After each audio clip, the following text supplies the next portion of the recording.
These were the warm, bright days of our innocence in Delano. New, fresh, stepping along with the times. We had no way of knowing that the nightmare was already beginning. No one heard the sound of that shovel digging an unmarked grave. No one ever saw that dark figure moving in the lantern light, or the body of a young man, unknown around here, dead and buried in secret. Just an easy Sunday stroll from our town square. We couldn't have known. I ask you to believe that. A matter of urgent city business called me away from my desk at the bank one afternoon in May of 1924. It's hard to think of anything being urgent in a town as small as Delano was then. I'm Hugh Holmes. I guess I think of Delano as my town. Not that I own it, but I love it. These streets weren't even here until just after we all come back from World War I. That time, I was just a struggling young bank cashier, but I knew when good fortune was smiling at me. When I agreed to buy 4 lots right in the spot, they threw in the privilege of opening the bank here. The railroad and the mill were my first customers. We built the bank, a school, and 3 churches first, but by 1924, people being what they are, it was high time to build a new jail and police station. So I called a special city council meeting to select our first police chief.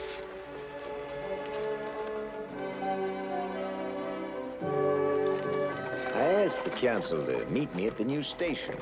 Police station without a chief is just another vacant building. Qualified men hadn't exactly been clamoring for the job.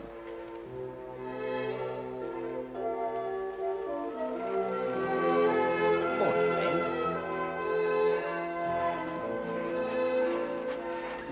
Hello, Mr. Manners.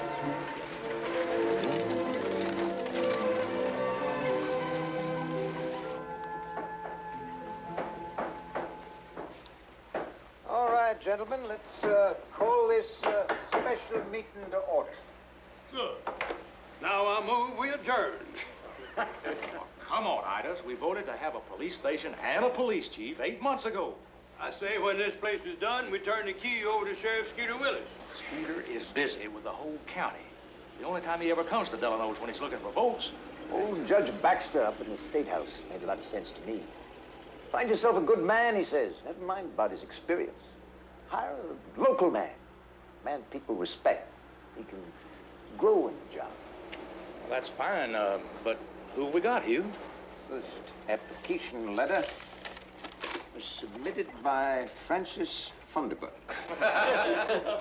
Foxy?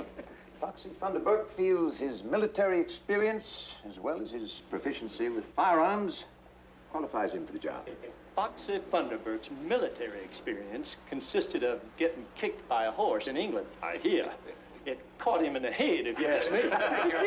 I assured Mr. Funderburk we would give his application due consideration. All in favor? Opposed? Hey. The second letter I have here is from Will Henry Lee. Will Henry? Well, I'll be darned. Pretty good man for a pretty poor job.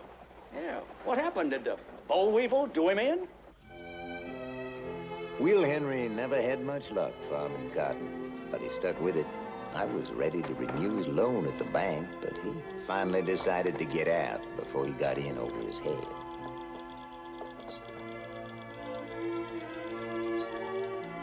I liked Will. He was a good man, like his daddy. Mose Giffen and his boys coming by in a bit and help me with that piano. You tell him I appreciate it, huh? I sure do, there.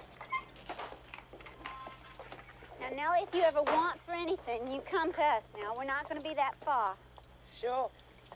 But this place don't seem the same already, Miss Carey. I know. I know. Mama, where's my quilty blanket? Heaven's sakes, that quilty blanket run hard from you already. It's up here in the car, Eloise.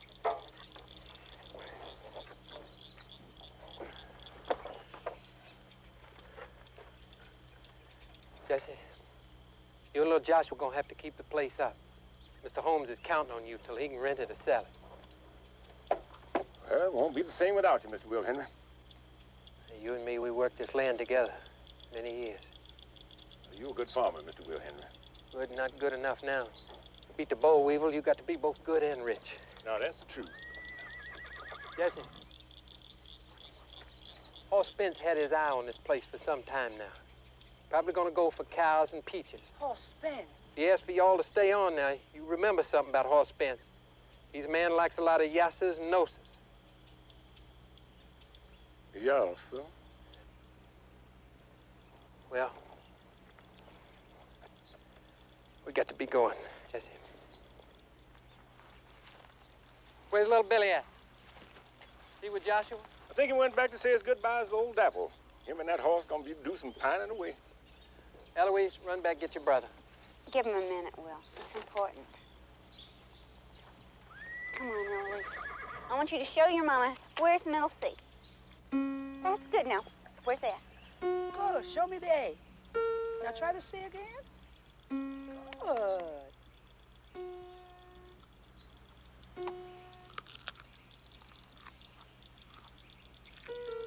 Don't worry about old Dapple, Billy. I'll take real good care of him. That's a promise just between you and me. Be sure he gets a carrot every day. He likes carrots. Even if I have to steal one.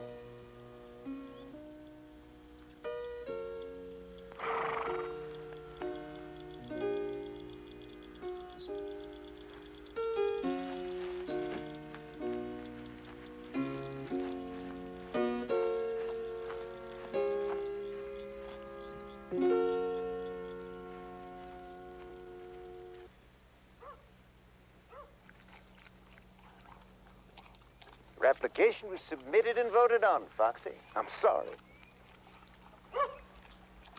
I do a good deal of business at your bank, Mr. Holmes. And it's much appreciated. Well, as much as it could be, apparently. Surely don't think I'd let bank business influence the council's decision. You know, I mean no offense by this, Foxy, but folks in town just don't know you very well. They tend to regard you as something of a recluse who prefers to live up here alone in Pine Mountain with your dogs. Fine dogs, to be sure. Purebred golden labs are not mere dogs. Well, I won't dispute you on that, Foxy. But there's also no disputing the fact that you don't even live in Mainbridge County. This place is in Justin County. You'd have had to move even to accept the appointment. Isn't that the truth? It was a bad decision. Very bad. Picking a farmer. This assignment requires someone with training and discipline. What do you expect a green cotton farmer to do when there's real trouble?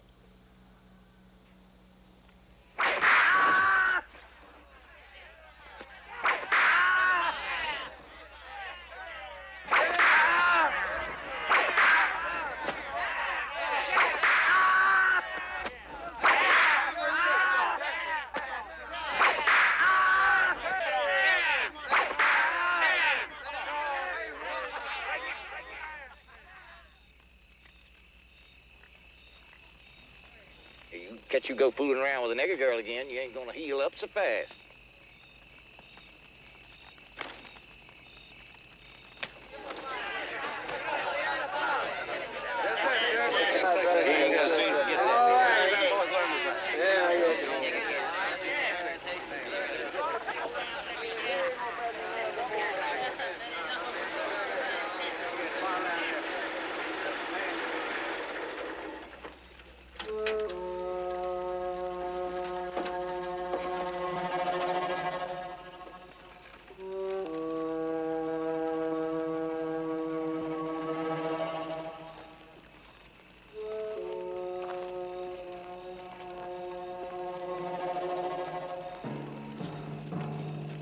What's going on here, Tommy? Well, nothing, Skeeter. We was just holding a little lesson on inbreeding with niggers, that's all.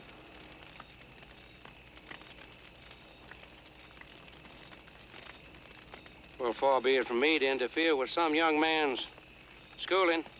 Yes, sir, Sheriff. Any one of you gentlemen got a bottle? It's getting a little chilly out here tonight.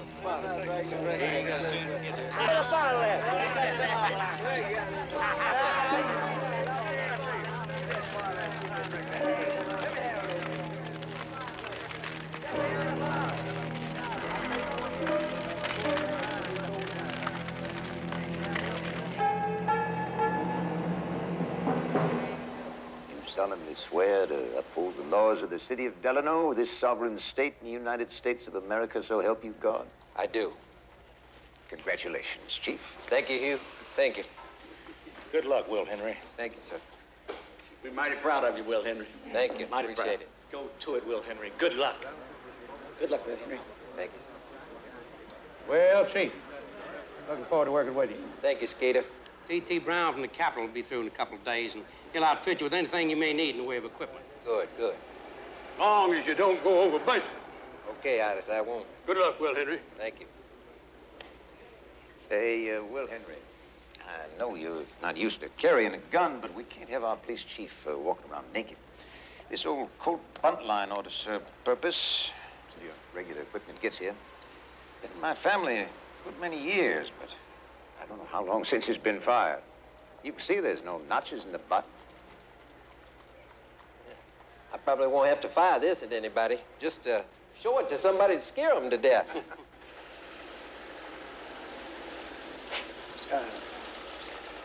I didn't want to cast a cloud over the ceremony there, but I got the council to vote you an extra $5 a month for insurance. You don't mean life insurance, do you? Well, you got a family to think of.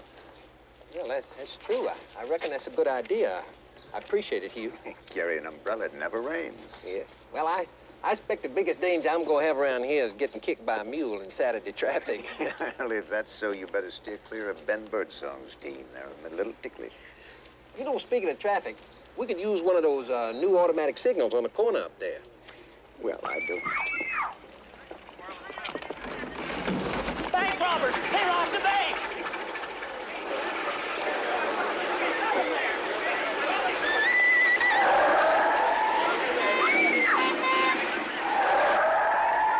God, he's got a gun on us. Turn the wheel. Watch out! Don't shoot. Don't shoot. Don't shoot. Ain't nothing to it, is there, Chief?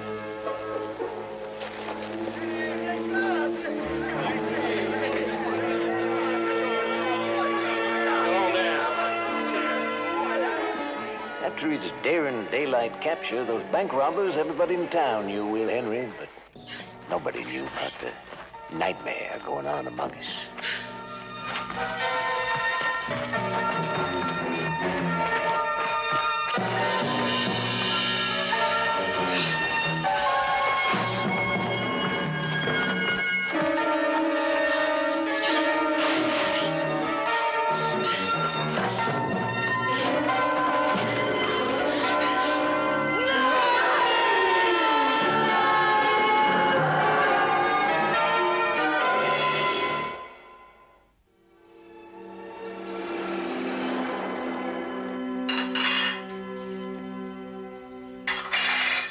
Stack those dishes or break them?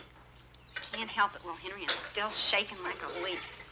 Look, honey, those O'Brien brothers were drunk to the gills. That shotgun they had wasn't even loaded. A shotgun? And life insurance. Well, I wish you hadn't even told me about that. I thought it was mighty decent of the council to vote it for me. I suppose. You suppose? Look, honey, the worst thing that's probably ever going to happen is I might have to drag some drunk out of the depot or chase somebody out of a prize watermelon patch or write up a report on a broken window. However,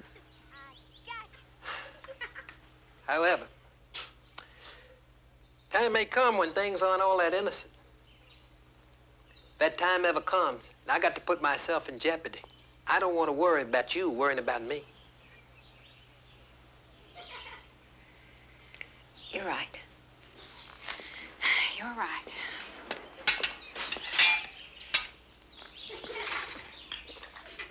But when that T.T. Brown fella delivers your police pistols, we're going to drive out in the country and we're going to practice.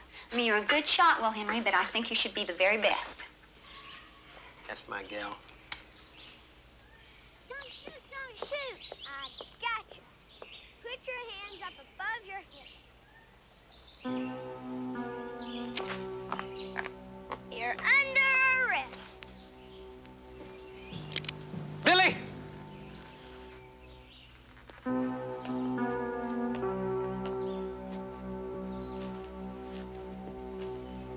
Point that gun at the ground, son. Come on now, point at the ground. Slowly.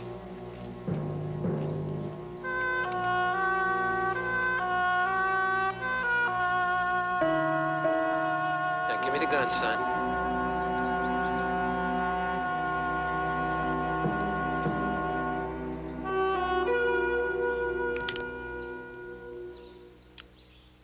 We were just playing. We were making believe, Daddy. But now you look at this. That's a real gun, you hear? That is not a gun to be making believe with. You understand? Huh? Come over here, both of you. Now, you remember what I said? You remember what I said about the gun? I don't remember.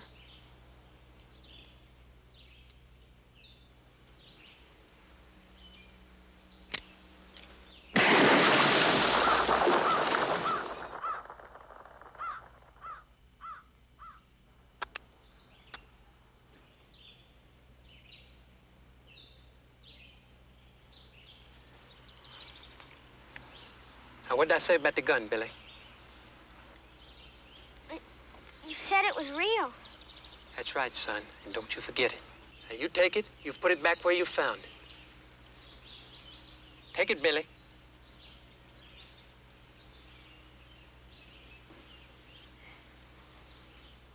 Go on, take it.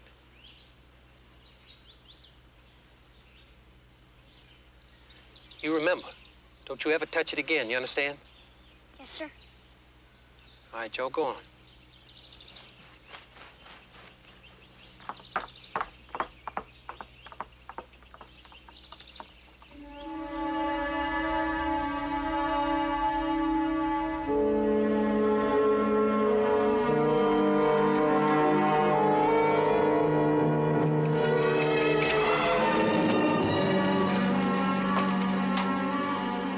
Hoss Spence was farming the old Lee place by then. He'd managed to survive the boll weevil by switching over to peaches and milk cows. He wanted to buy that farm, but I'd only rent it to him. I couldn't tell you why. Maybe it was his nature. Hoss Spence had a natural meanness about him I didn't like. His boy Emmett was cut from the same stick. Jesse, come over here. Now, I ain't running no charity picnic for you like Will Henry Lee did. I'll be having the manager stay on here in the main house. If you want to stay on, you can have a patch of ground and grow your own vegetable, some butter and eggs now and again. And if you put your back to the tree planting, you may even make yourself a few dollars. We'll see. Yeah, sir. We'll do real good. I hear tell that woman, that boy of yourn got quite a mouth on him. I don't want to hear none of it. You understand that? Yeah, sir. All right. Get to work. Get out. Yeah.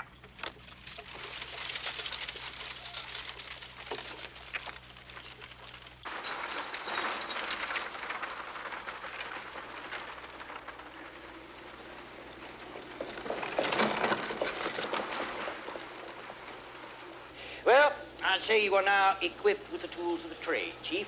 Well, I reckon so. I'm through this way every 2 months. Good luck. Thank you, sir. Thank you. Good seeing you again, Skeeter. Take care of yourself, T.T. Yep. Thank you again. Listen, has your wife given you the speech yet? You're the one about being careful? Oh, well, we discussed it a little, yeah. Uh-huh.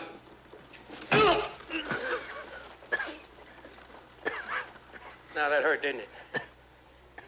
Right now, you don't feel like turning around doing the same thing to me, do you? I could have explained that to you for a week, and you wouldn't get it. You always got to be ready for somebody to try that on you. Some nice fella you stop for speeding, and you don't know he's got a trunk full of white lightning. All right. I'm sorry, Will Henry. There just ain't no easy way for me to teach you how to stay alive. T.T. left you this. Let me tell you about it. This is your edge. Don't ever threaten anybody with it. Use it. You hit a nigger with a 2x4, he'll hold a grudge for life. You hit him with your blackjack, he figure you're just doing your job. Another thing, you tell somebody to do something, don't argue about it. He'll kill you while you're sweet-talking him. Get your point, Skeeter. You might as well know. I advise you, Holmes, not to pick you for chief. You ain't got it in you to be hard enough. When the time comes, you ain't gonna be able to keep things straight. Somebody's gonna make you sorry, Will Henry. As sure as I'm standing here.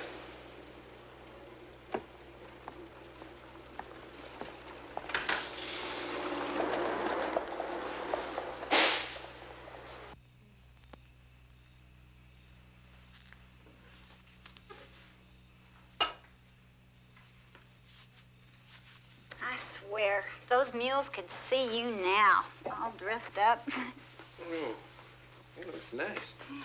Hey, you know, I'm gonna have to get used to wearing a necktie every day of the week now. Of course, I always visualize you in your underwear anyway. Hey, come on now, Carrie. Okay, I lied. I visualize you without your underwear. Mommy, come on! Come on, he's got his tie on and everything. What are they talking about? All right. Never could keep a secret for long in this house anyway. Well, what's this? Oh. Look at that. Isn't that beautiful?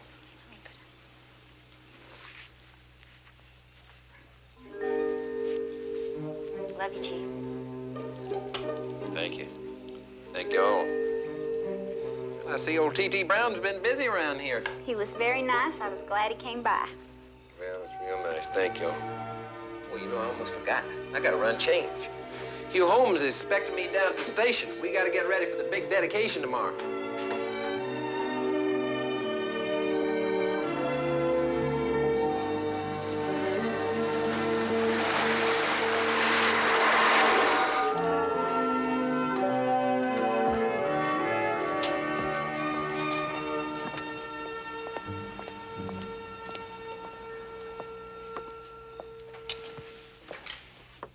Hey, Hugh, you don't have to be doing that. Oh, I love sawdust, Will. Purely love the smell of it. When I was a tad, I used to go on down to the sawmill, smell of sawdust so thick you could almost taste it. I used to dream on what sort of buildings all those boards were going into. Yeah, well, I can believe that. Say, Will, I know this little dedication tomorrow morning may seem like nonsense to you, but people like to feel proud. They really do. I want them to feel proud of their new police station, their new police chief. Say, come on along in here a minute. I had my boys bring this into your office just before supper time. Hey, isn't that something? That used to be in your office. I remember that. Sure you do. This desk got me started in banking. It's all yours. Desk and a telephone. Hey, your business. Answer it, Chief. Police station, Chief Lee speaking. What's that?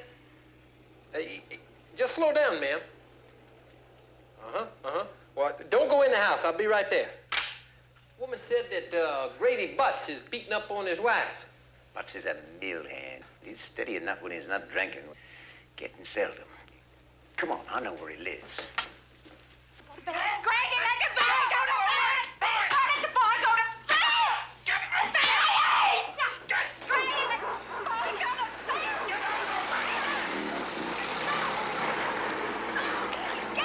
Hurry, he's killing her!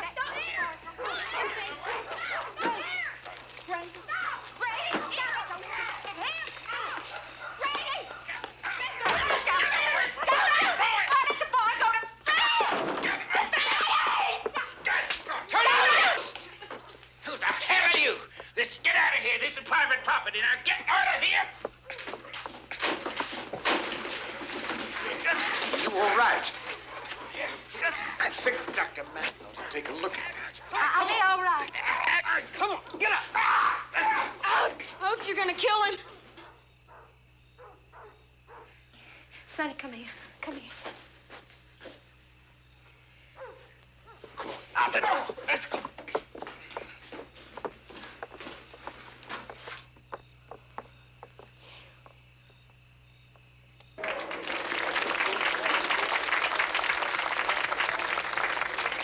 Ladies and gentlemen, boys and girls, thank you for joining us at such an early hour for this this very special occasion.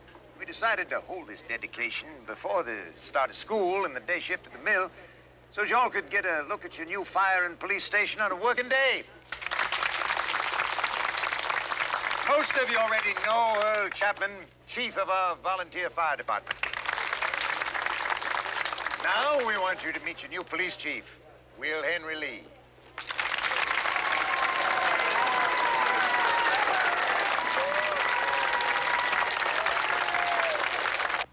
I expect almost the only citizen of Delano who missed that dedication was Brother Maynard, the paper boy. Near the end of his route, he always stopped along the road below Hodo's Bluff to eat his breakfast. He had no idea he was only a few steps away from making a discovery that'd haunt him the rest of his years. Buster, want some bacon sandwich? Hey, what are you doing?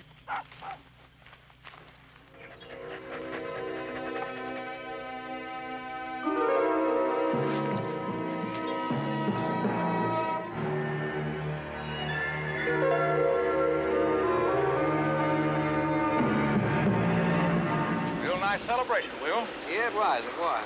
At least the folks know who their police chief is. Well, let's just hope they keep smiling.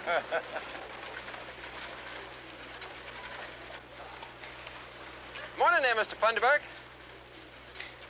You ain't gonna last long in this job, boy, Henry. You can take that to mean anything you want, and you'll be right. Don't pay any attention to that. Just sour grapes. Foxy wanted your job for himself. I'll say one thing for him. I can't accuse him of being a good loser. Well, I reckon not. I'll see you later. All right, bye-bye. Gee, wait a minute, wait! Hey! Hold on there, Brother Maynard. What you so hot about? You gotta go quick. There's a dead boy, honest. Up at Hodo's Bluff. I saw him. He's dead, honest.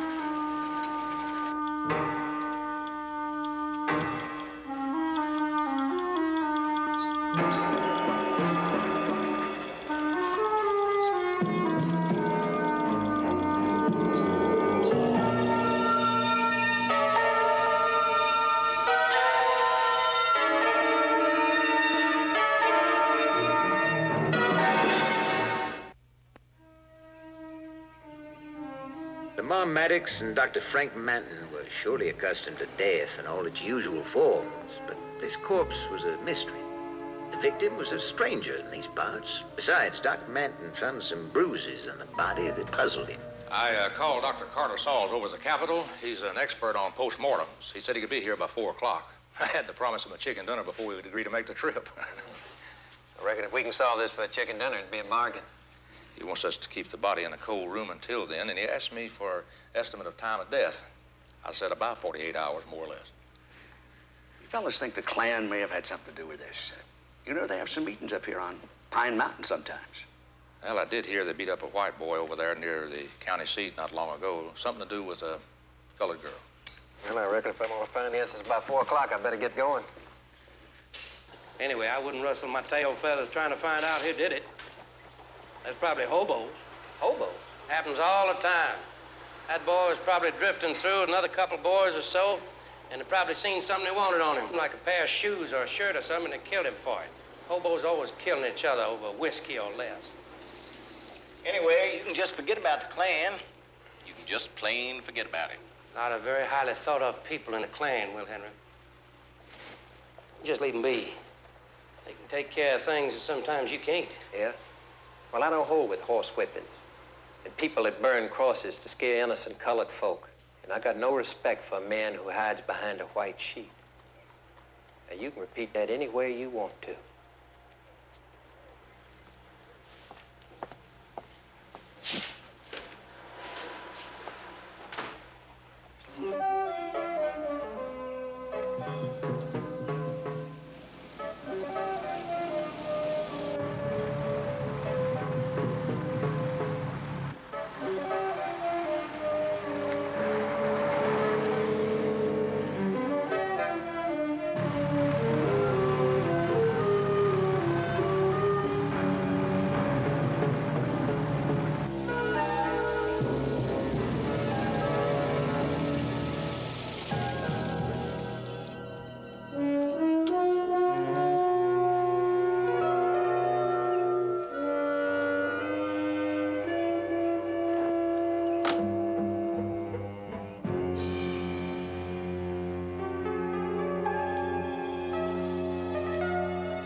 Vandenberg!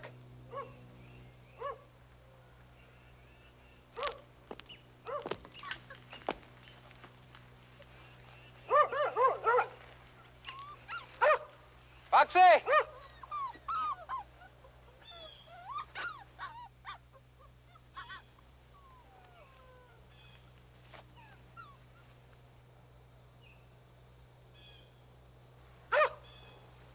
Hey, girl. Hey, come here. Hey, aren't you a beauty? Yeah. Yeah.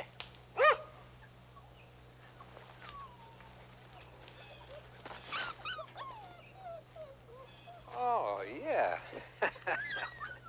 No wonder you're so proud. That's quite a family you got there, girl. Yeah.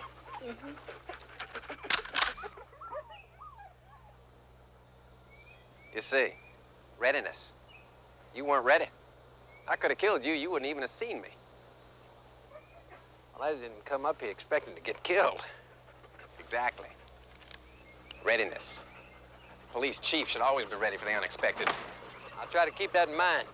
Suppose I should apologize for what I said at the station this morning. Well, no need to do that. Everybody's entitled to their own opinion. To be sure. I already told Hugh Holmes I didn't think you were qualified for the job. Now, say what I mean straight out, not behind your back. I prefer it that way. What can I do for you? Well, they tell me there was a disturbance up here a couple of nights ago. I thought you might have heard something. What kind of disturbance?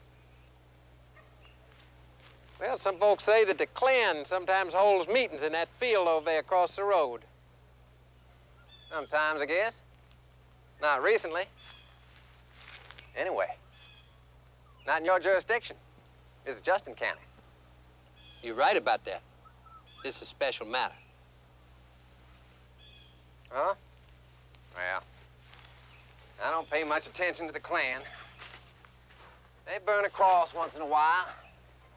Keep the niggers thoughtful about their behavior.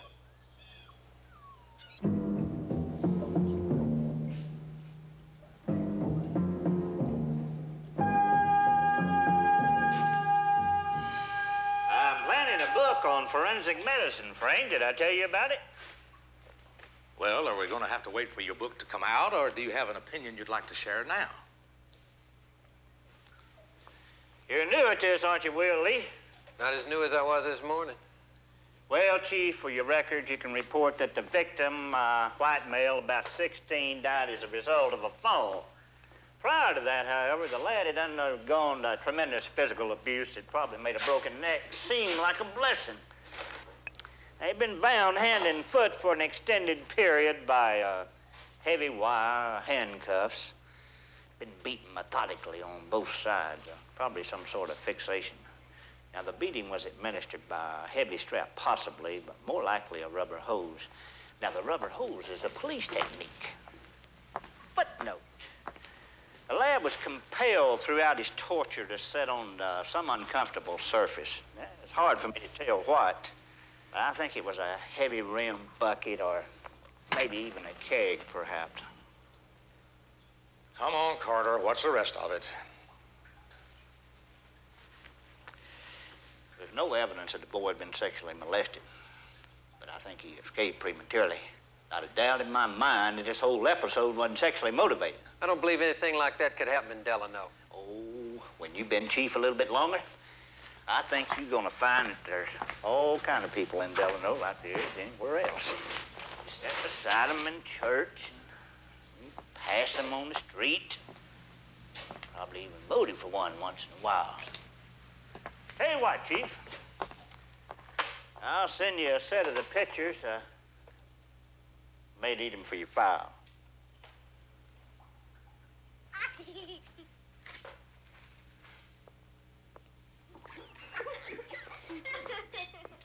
So, what'd the big doctor from the big city have to say?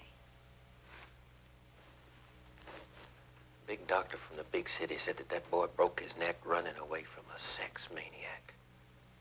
Some kind of a pervert.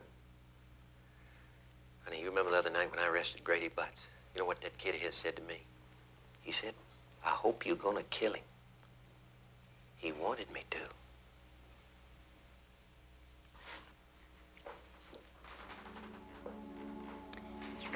lot of the bad side of people. I mean, I know that.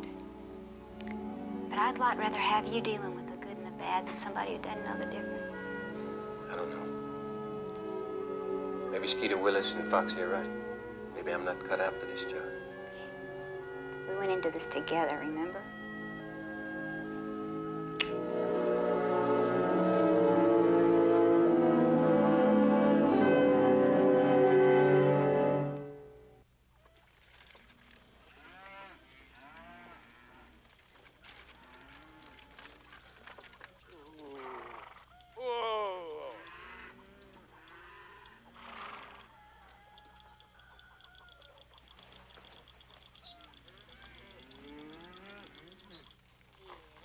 Open up. Come on. That's it. Open up. All right. You had enough. You dumbhead nigger. Spilling my milk. I'll teach you. Spill my milk. You like milk, do you? Huh? Come here. You like milk? Lick it up off the floor down there. Come here. Get back over here. Lap it up. You hear me? Lap it up. Come on. You hear me? Come back here. Come here. Daddy. Got no cornado on you. Stop, Daddy. You can't go in there. Come back here. You hear me?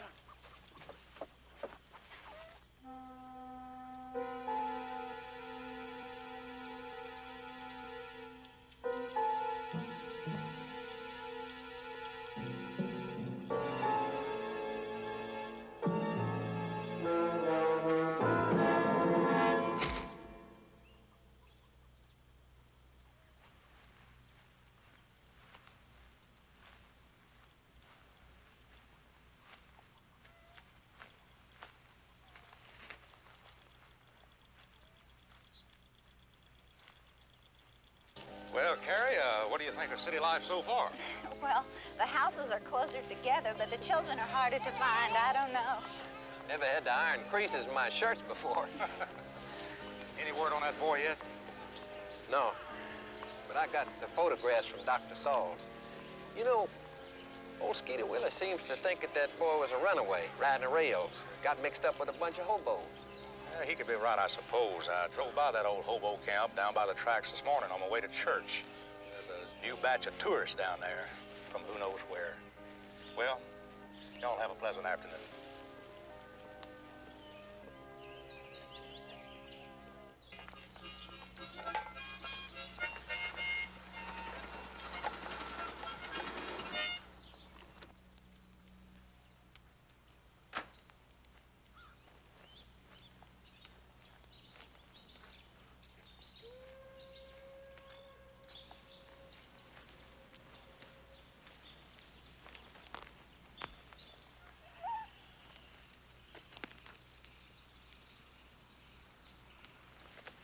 Any of y'all ever seen this boy around here? Huh? You seen him? How about you? Look here. Seen that boy before?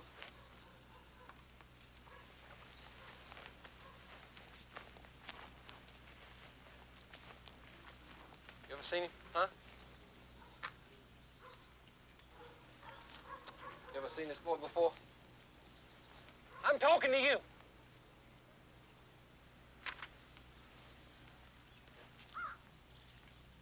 All right, come on, move. Get the hell out of here, all of you. Let's go. Hit the road. Hey, boy, you, come back here.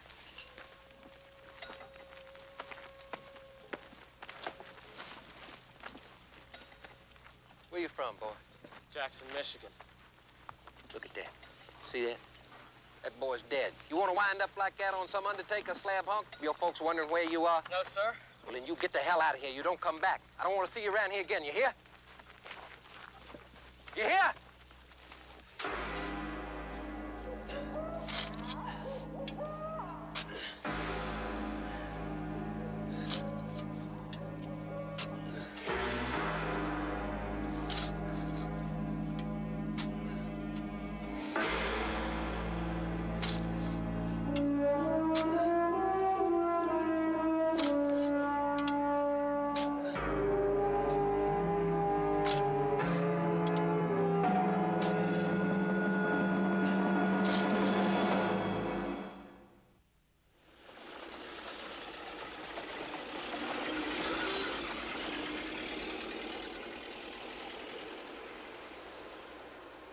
Hi, Chief. What'd you say there, Sheriff? Everything peaceful? Oh, it's been like a church supper around here lately. Well, I just talked to one of Sheriff Grundy's deputies over at the filling station a while back. Yeah? Says they got themselves a murder up in Justin County. Murder? Nigger found him early yesterday morning. Half-naked young fella, hung up on a fence. 45 hole blown clean through him. White boy? Yeah, blonde kid. He's about the age of that boy you found up in Hodo's Bluff a while back. See, I would say that the hobos got themselves another one. There's a camp right near there where the boy was found. It's all cleared out by now. Hobos, they always leave their killings for somebody else to clean up after them. I best be going. Keep the peace. You too, Skeeter.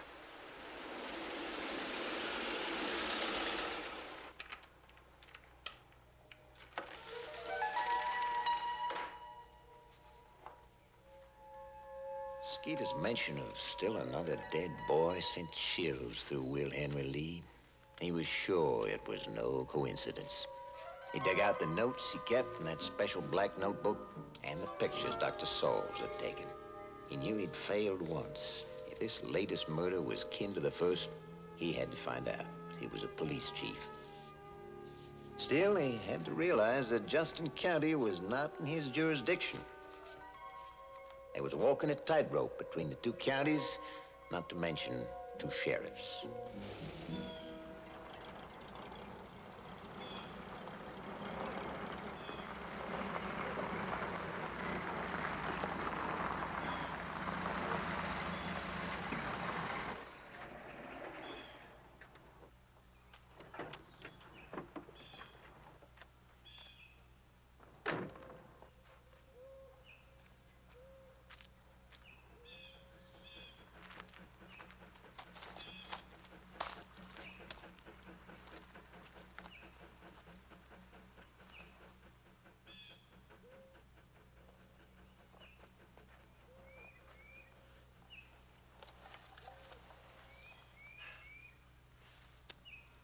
Bells. Nobody been around here since the last rain.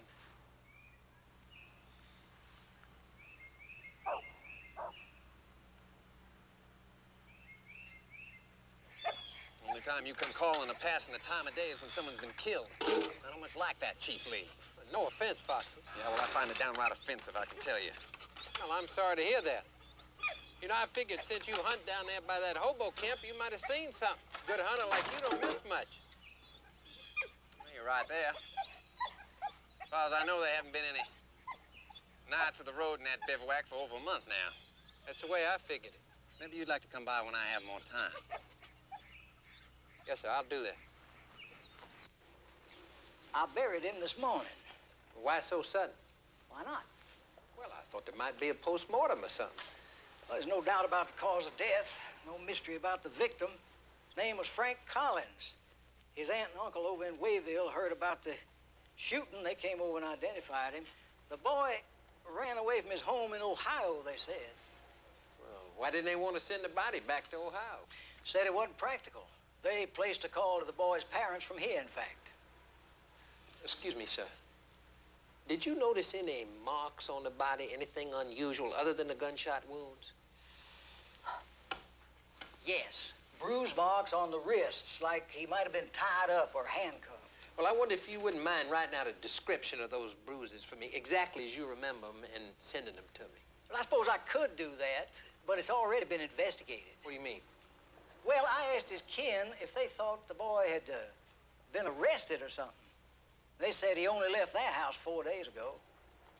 There's been no record of him being picked up around here, according to Sheriff Grundy.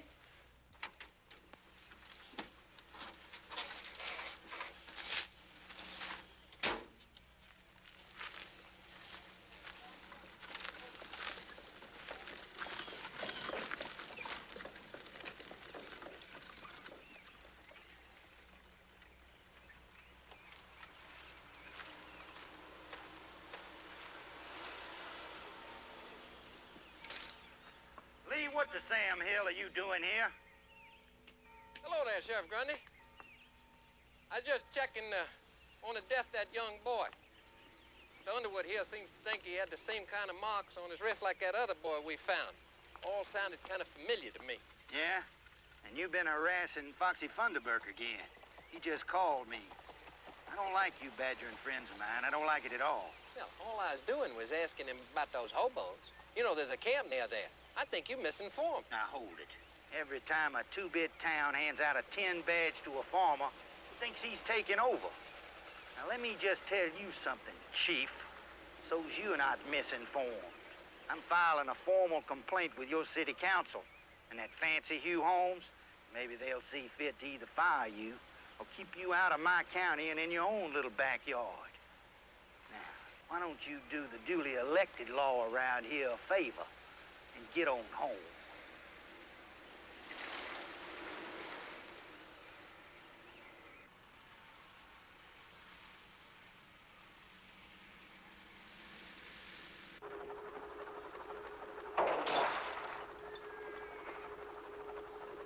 Let's get out of here! Stop shooting! Get away from here! Emmett, get out of here!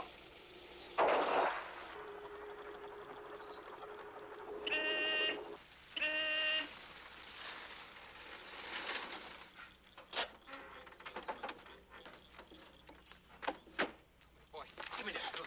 Please don't. Let me go! Leave me alone! Ow! Ow! Leave me alone!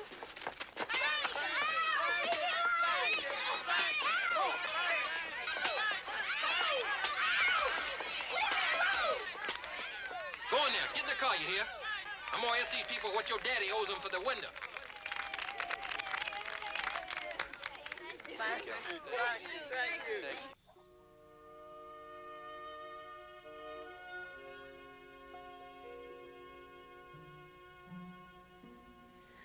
You did the right thing, Will Henry. Emmett Spence is a bully. He could have hurt somebody. Yeah, but that's not why I whipped him. I whipped him because it felt good. That's right. I'd just taken a whipping from an old hack who called himself a sheriff. His case has beaten me, Carrie. And I took it out on Emmett Spence because it felt good. That boy I buried, you remember? Huh? Somebody beaten him because it felt good. And now this one's been shot. Somebody did that because it felt good. You can't go around upholding the law and punishing people because it makes you feel good. I think Delano's got a better police chief than it deserves.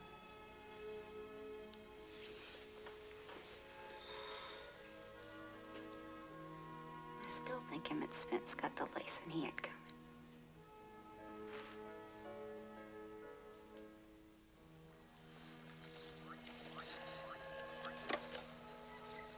Come on in now. Come on, Kate. Come on.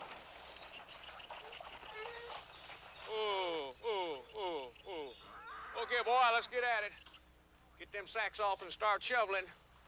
Now, I want every one of them sacks filled and stacked up over on that side over yonder.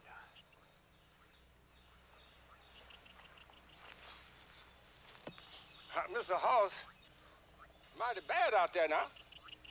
Are you back talking to me, boy? No, sir. Only there's snakes and fever in that slime water now.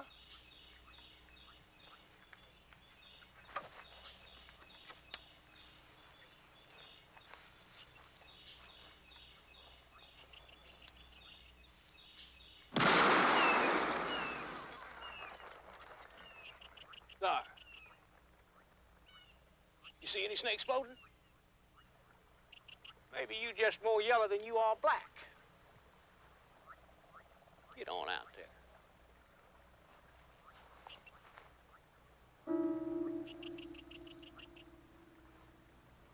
You hear me?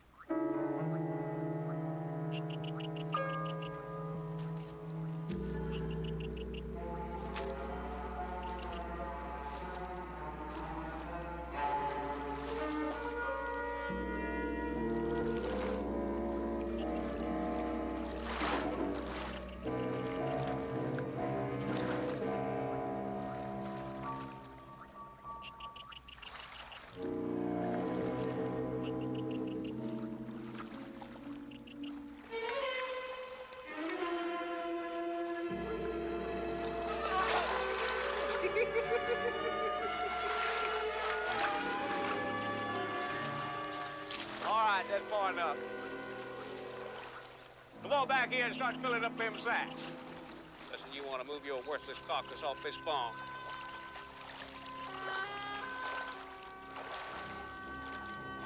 Maybe that big chief friend of yours, Will Henry Lee, maybe he'll give you a job as a policeman.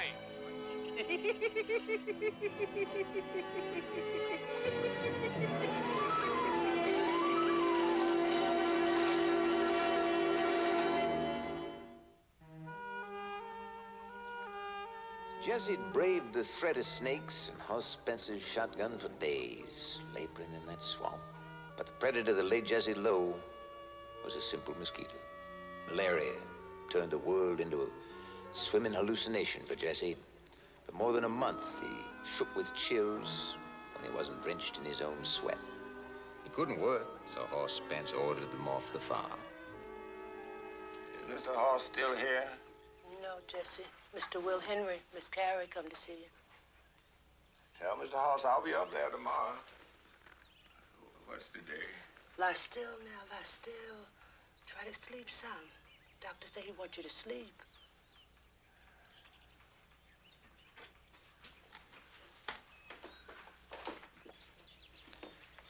Well, he's a little better, and the medicine will help, but Jesse's gonna have to suffer these malaria attacks off and on the rest of his life. By the way, Carrie, that was nice of you to get Ida Spray to let him move into this house. Well, that's not exactly charity. I just expects free carpentry for that rent. Ain't but one reason for Jesse to be slogging around that swamp. Hoss Spence took it out on him for the whipping I gave his boy Emmett. You don't know that, Will Henry. I'm afraid it's so, Carrie. I heard Hoss Spence laughing about it in the hardware store 3 weeks ago. How can these people live with themselves? It's how they live with each other that baffles me. Miss Butts came in yesterday. I had to take 6 stitches in her face. I'd have called you, but their boy, you remember Sonny. Yeah. Well, he'd already taken a 2x4 to his daddy's head for hurting his mama. Good Lord, they're going to end up killing one another yet. Well, it'd pain me, but it wouldn't surprise me. I tried never to be blind to hardship. I hope you understand that. But I was busy watching Delano grow right before my eyes. New homes, new streets. We had to print new city maps almost before the ink was dry in the last ones. I'm sure none of this mattered to young Joshua Cole. With his daddy sick, he was begging for odd jobs to earn a quarter here and there. Now and then he'd get a cleanup job at Rowden's Grocery. When you put a half-starved boy next to a lot of groceries, you surely know what's bound to happen.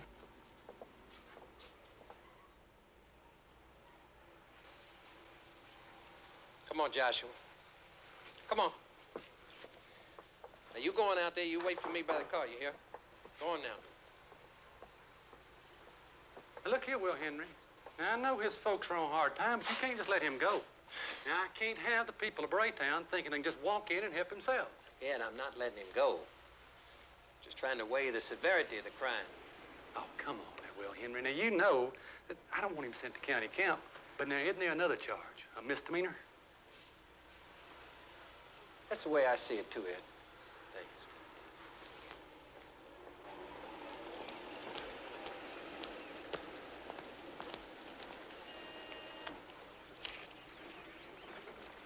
Mr. Rowden says he's willing to call it petty theft, Joshua. What does that mean, Mr. Will Henry? Means the justice of peace is going to give you about 10 days. Now, you can work it off by cleaning streets for city manager Sam Greer. At least that way you'll be out in the fresh air daytime. You mean I gotta stay in the jail nights? Locked up? All right. I'll tell you what. I'll let you go home nights. But you got to promise me that you're going to be here every morning. Okay? You going to promise? I sure will, Mr. Will Henry. I promise. Here you go, T.T. Many thanks. See you soon. All right. Oh, by the way, Will Henry, you may have a kid or somebody around here going into competition with you. How's that? Well, last month, somebody ordered a couple of pair of handcuffs through the mail. They only gave a box number, box 82. We sent the money back and told them to order through you. Well, it must have found another line of work, because I hadn't heard anything about it. I wouldn't expect so. Yeah, bye now. All right, bye-bye.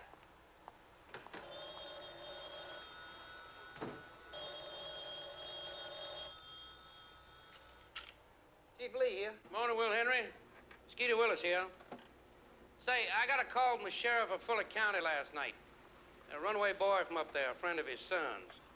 He took a whipping last Sunday and run away from home. You know, kids. Yeah, which way's he headed, Skeeter? Well, they think Florida, but who knows? He'd probably been hitchhiking down 41, probably, your way. You got a description on him? Yeah, a blonde kid, about 5'7" or 8, light complected, a good-looking kid. Yeah, well, he's probably long gone now, but if you spot him, I'd appreciate you give me a call. Yeah, I'll do that, Skeeter. Thank you.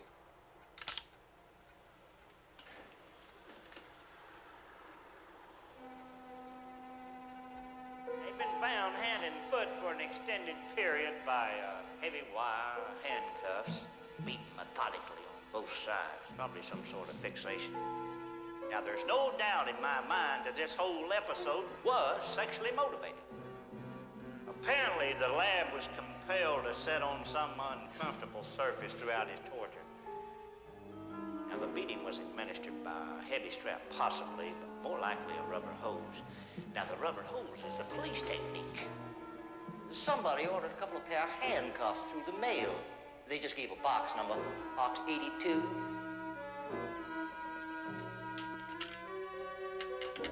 Hello, operator. Miss Bessie, could you get me George over at the post office? Yes, sir, Mr. Will. Hello. George, it's Chief Lee here. I know you sorting mail this time of the morning. I wonder if you'd do me a favor. Sure. Could you tell me who's got box 82? Sure, I have it right here. That'd be Foxy Funderburg. Thank you, George.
Sheriff Grundy, please. It's Chief Will Lee over in Delano.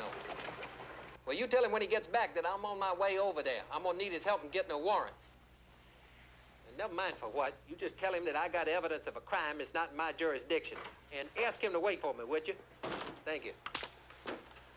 Well, Will Henry, that Joshua Cole never showed up this morning for street cleaning. Well, Sam, I don't have time right now. I gotta get over to Justin County. God damn it, Will, I told you not to let him go home nights. Now, he's supposed to be in your custody, and I want him. Will Henry, I want him now. Have you seen the clutter on Main Street? I've already had 2 calls this morning. Sam, look, you are the city manager. If you can't manage the city one day without that kid... All right, come on, let's go. Mama, I gotta show up. I promised. Your daddy's sick to death here. Mr. Will Henry ain't gonna mind you staying home with me one day. Mr. Hoss, whooping my boy. Don't do that. I tell you, don't do that. It's all right. It's all right, Jesse. Joshua here with you. Come, drink some water.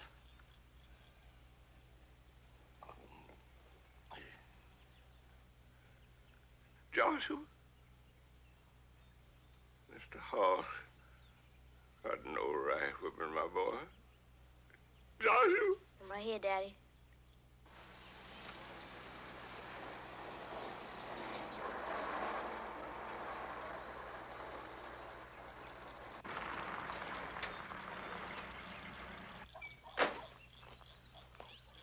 Joshua! Hey, Joshua!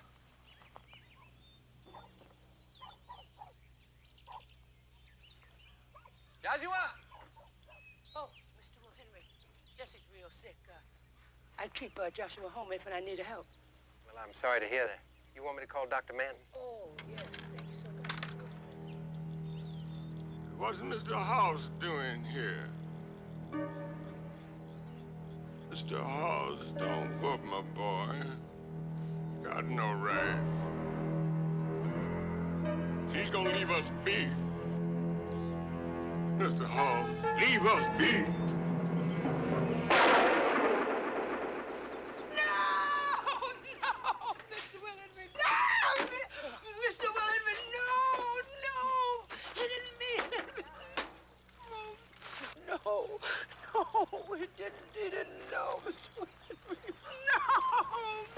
Foxy, thank God.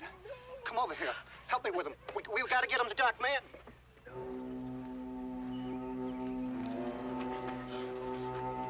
Oh, he didn't mean it. Daddy, we gotta stop. We gotta go back. No. Hear me now. I just shot Hoss Spence. You hear him? It wasn't Hoss, Daddy. It was Mr. Will Henry. Mr. Will Henry. Don't talk crazy to me. You ain't talking crazy, Daddy. You shot Mr. Will Henry. Honest, you did. Mr. Will Henry. God almighty. Oh, no.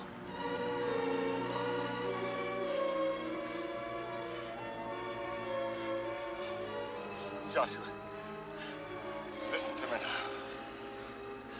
Listen to me good. You got to run for it. Now you get to the highway. I ain't leaving you. Do as I say. They hang a nigger boy for nothing. Hitch a ride to Columbus. Go to your Uncle Tyler there. Tyler. Daddy. Uncle Tyler, you hear? Now get for they get to coming after you. Run!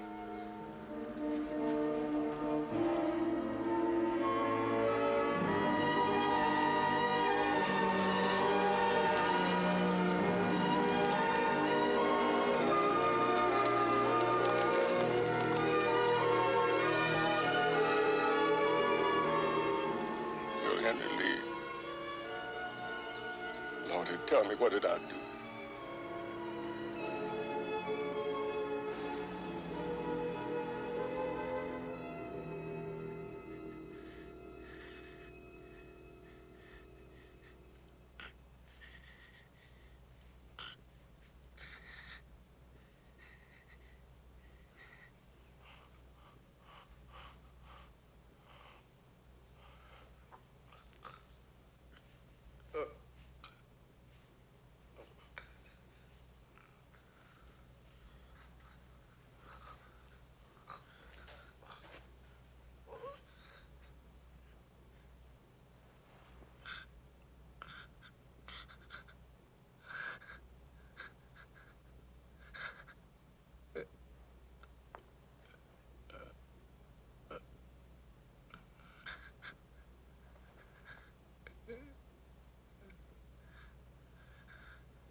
love you, Will Henry.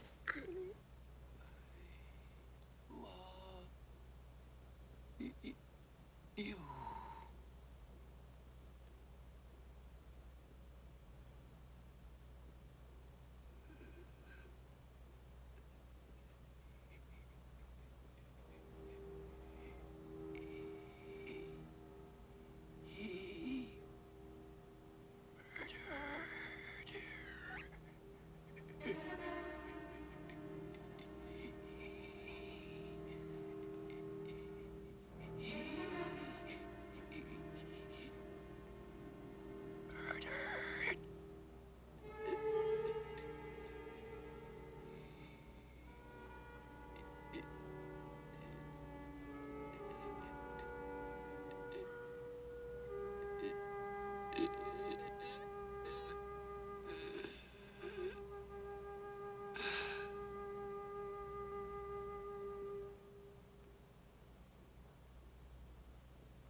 The town of Delano had taken root and grown. We weren't old enough to be in any history books, but we already had a second generation that could call the place home. I suppose they must have had a parade in every town in America in the summer of 1945, welcoming our servicemen home from the Second World War.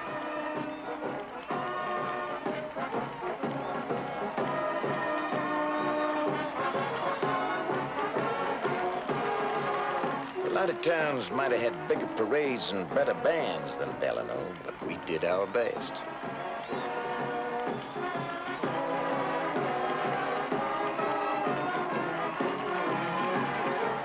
I was still chairman of the city council, a member of the state senate, and more recently the state board of education. I've been making speeches to 2 generations by then. I tried not to abuse the privilege.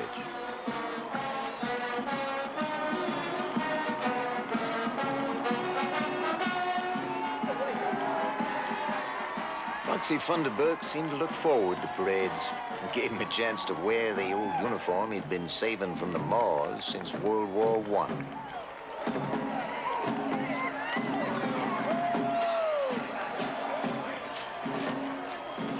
Sonny Butts wore his uniform as though he'd been born in it.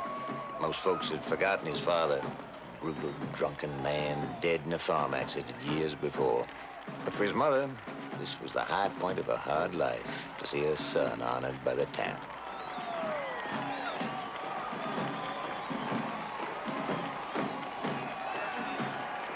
Sheriff Skeeter Willis was still the law in Mainbridge County. Times were changing, but voting for Skeeter seemed a hard habit to break.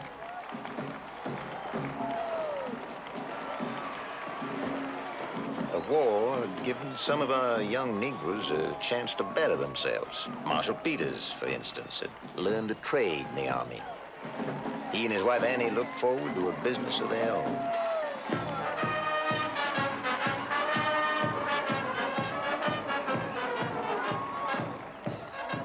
Carrie Lee had fought back as best she could after Will Henry's death. She knew tears couldn't raise 2 children and put them through college. So she opened her own store, which by then was selling the most fashionable ladies' wear anywhere this side of Atlanta. Her son, Billy Lee, was working for a big city law firm when he left to join the Air Corps. He got to be a lieutenant colonel flying airplanes. He didn't have any better plans for his future. I did.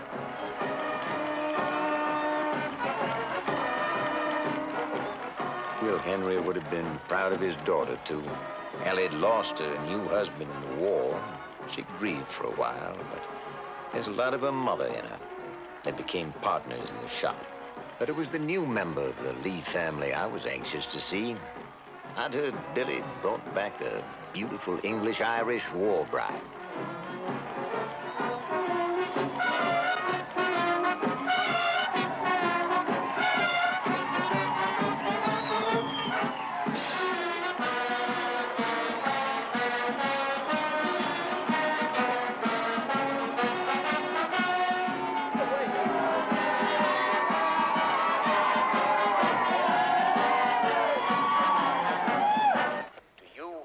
Come back. I say, welcome home, all of you.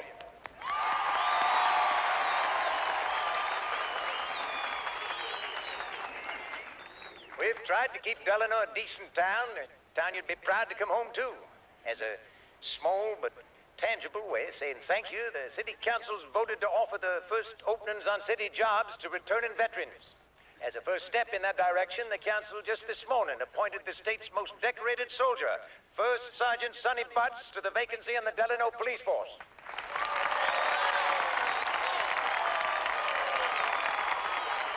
Stand up and salute, you suckers.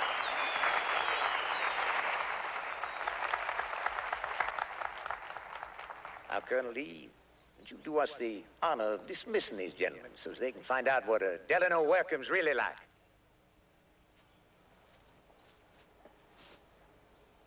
Attention! Dismissed!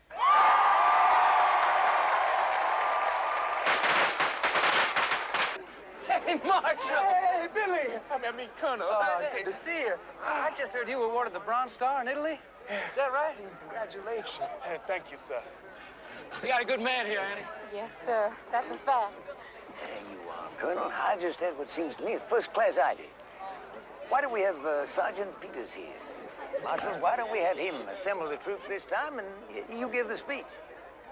Oh, well, I don't know. No. I'm sure the men would like that, Mr. Billy. All right.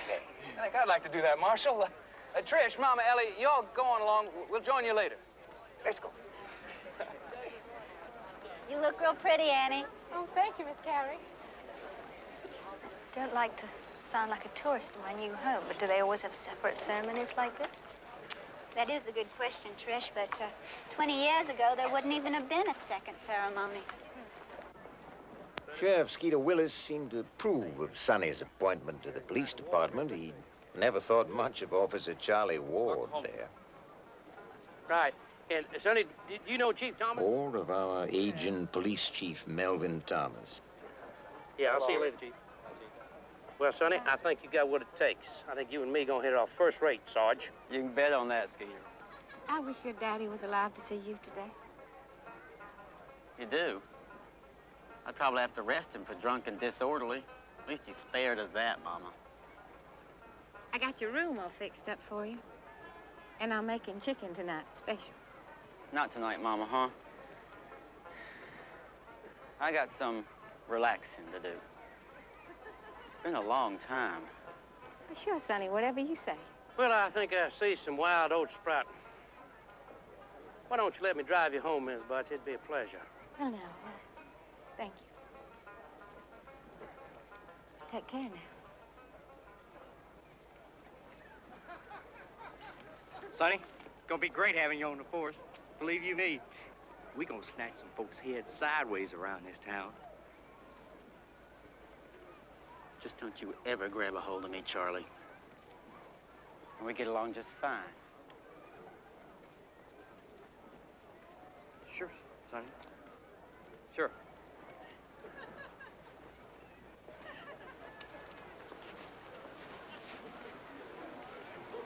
Sergeant, congratulations.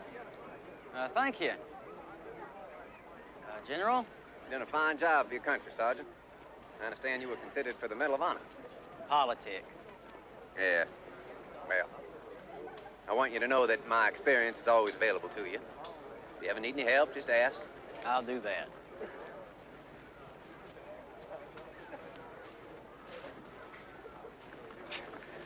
Yeah, fools. I'll be damned. Oh, Foxy Thunderbird. Yeah, he's a little You know, a lot of the colored in town still remember it was a colored man killed your daddy. Well, then they probably also remember he was executed for it. They were listening to every word you said today. I watched them. It was a good reaction. I wasn't aware I was making a political speech. Oh, when you get right down to it, every speech is political. You've got all the qualifications. Returning veteran, combat decorated officer, farmer, lawyer with an English war bride to boot for international flavor.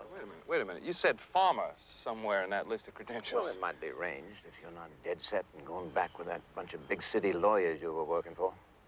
No, somehow I can't quite imagine myself sitting back, making out wills, watching my name creep slowly up in a long list of junior partners on that law firm's stationery. I don't want to just watch things happen anymore. I want to make them happen. Is that another political speech? It'll do. It'll do nicely. You might do well to jot it down. You know, I'm slowing up some, but I still like to make things happen. It's very satisfying. I think I might drop out of the state senate this next time around. I've just been waiting for the right man to come along to take my place. It's a good stepping stone.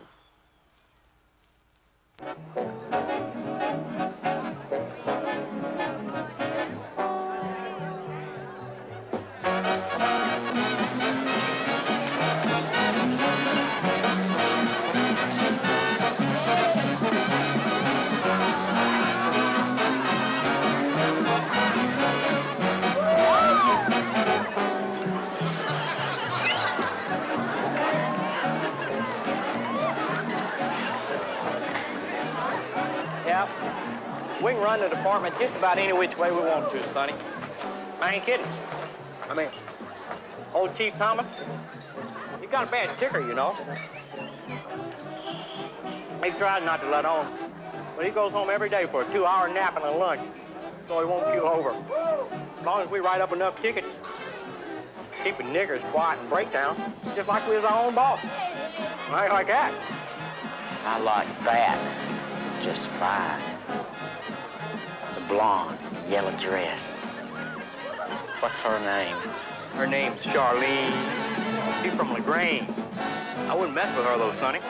That sailor she's with, she's got a pretty mean reputation around here. There ain't room but for one mean reputation around here.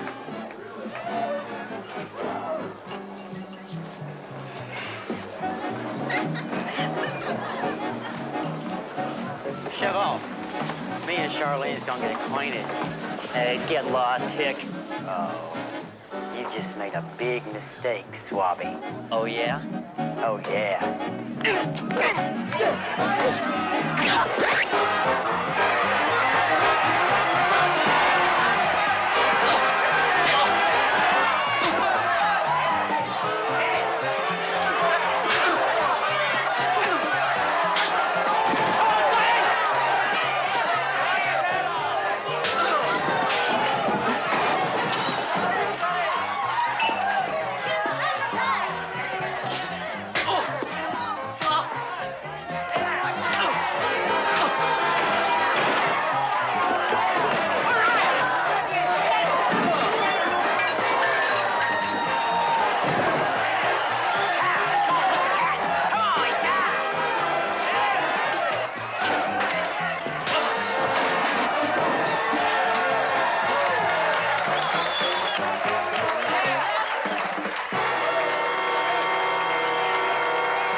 You want to dance or what?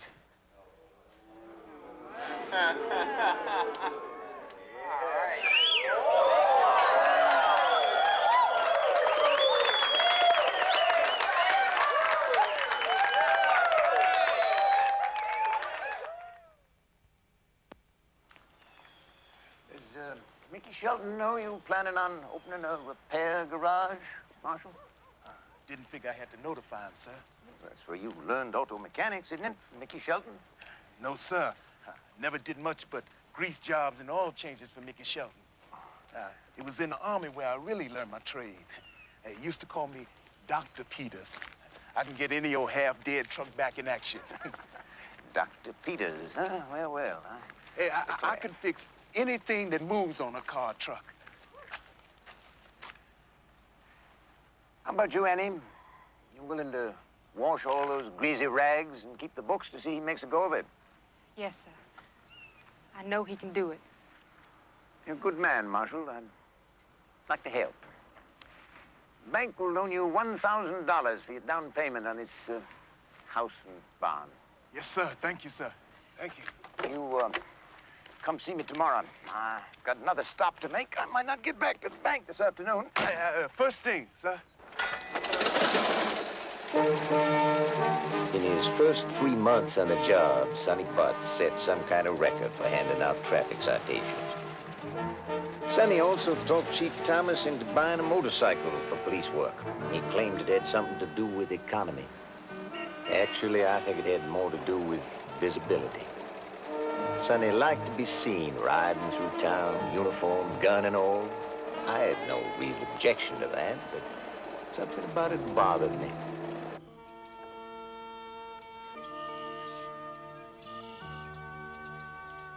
You know, I was born not 50 yards from where you're standing. I know. You grew cotton and you had a horse called Dapple. Dapple. Oh, Spence always wanted to buy this place, but I never would sell it to him. Never thought he belonged here, somehow. There are still 641 acres. Well, I guess that would qualify me as a farmer with the voters. Certainly qualify you with me. Mr. Hugh, we can afford it. Well, as Delano's newest attorney at law, with both the bank and the mill as your first clients, I believe we can come to terms. There's just one stipulation. I'd like to make you a gift. A brick for your new house. As a wedding present. I thought about it a long time. I want to give you something that's going to last. Thank you, sir.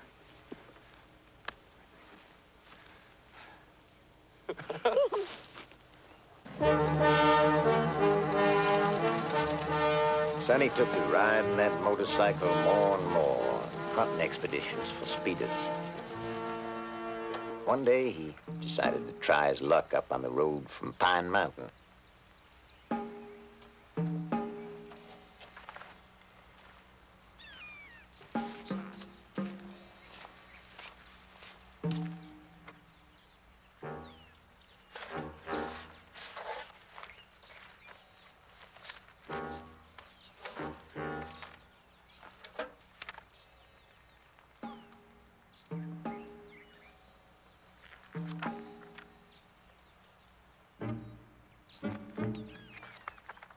I'll be damned.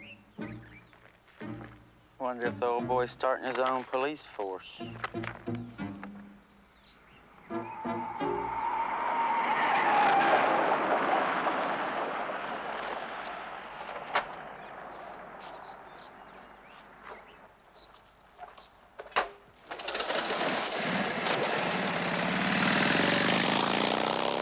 Hope you're not cutting these speeding tickets too thin, Sonny.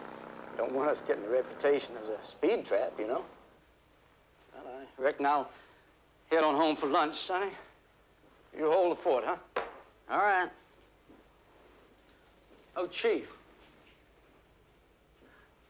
I've been meaning to ask you about that old roll-top desk back there. Look, if you can use it, it's all yours.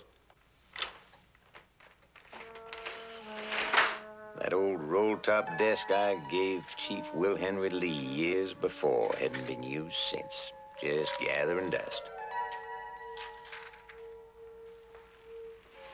If it had been sold at the church auction like Chief Thomas planned, some charitable soul would have gotten a shot. There, in Chief Lee's old black notebook, photos taken in the Maddox mortuary were all the details of that unsolved murder more than 20 years back. Those lurid notes about torture, death, seemed to fascinate Sonny. Sonny? You wouldn't believe. Caught old Pieback begging for money in the middle of Main Street. So drunk he can't even stand up. Oh, he can stand up. Look at him. You ever see a nigger stand up that straight? Hey, 2, 3, 4. Hey, 2, 3, 4. Hey, 2, 3, 4. Whoa! At ease.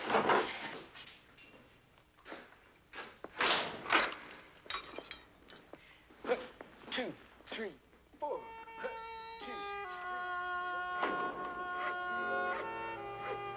Billy and Patricia Lee lost no time getting their new home started.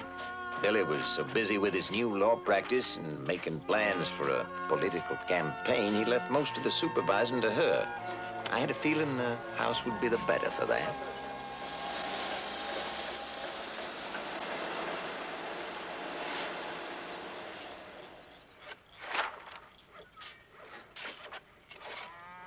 Afternoon, Colonel. Miss Lee. Sonny? Fella just delivered your new car. Is that right? I thought he might get lost coming out here, so I offered to drive it out and bring you the keys and the papers. He said you can just mail that paper there back to him. Well, thank you very much. I appreciate it. Don't mention it. I hear you're wanting to sell the convertible here. Not so much wanting to as needing to. Mind if I take a look-see?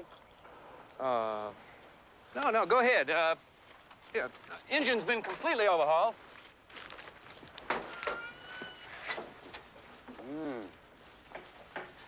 Looks like something right out of the factory. Who did the work on her, Mickey Shelton? No, Marshall Peters.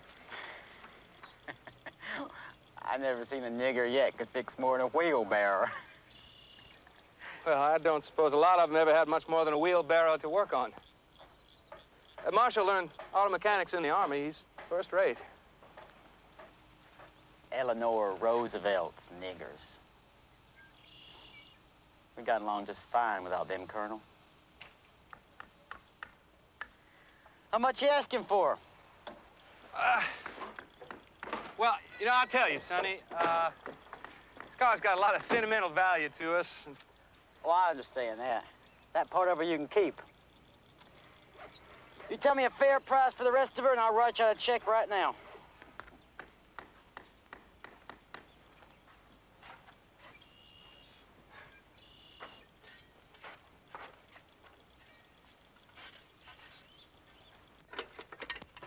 Hey, boy! Peters, you got a customer here. Whose car you tearing up here? Smitty's transmission job. Well, I just bought Colonel Lee's new convertible out there. Got a shimmy in her.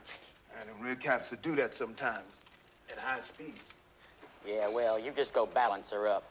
I ain't got much time. I'd like to help you, Mr. Butts, but I promised Smitty this transmission job by this evening. Now, if you bring it in tomorrow, it won't hurt to drive until then. That's about what I figured. Should have known better to think a nigger could fix it. Wasting my time. Hell, boy. You're gonna be back at Mickey Shelton's in a month anyways. Sweeping floors, fixing flats.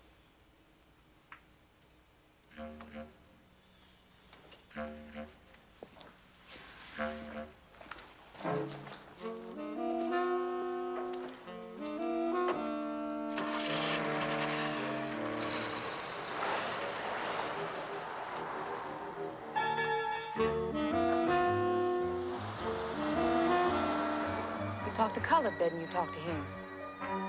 Is that a fact?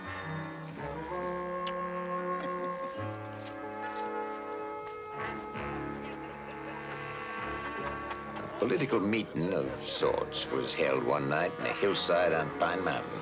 The Klan initiated Sonny Butts as a member. Tommy Allen was a senior statesman in the Klan. By that time, he turned over the reins to Emmett Spence, who'd grown into the image of his daddy horse, every inch his name. This small group served as a sort of political action committee for the Klan. Their action, as usual, had a single focus. It's time we did something about our nigger soldier boy. That's right. And I say we start with Mr. Marshall Peters. Mickey's right. Marshall Peters is a leader in Braytown. getting them all stirred up. Registering to vote.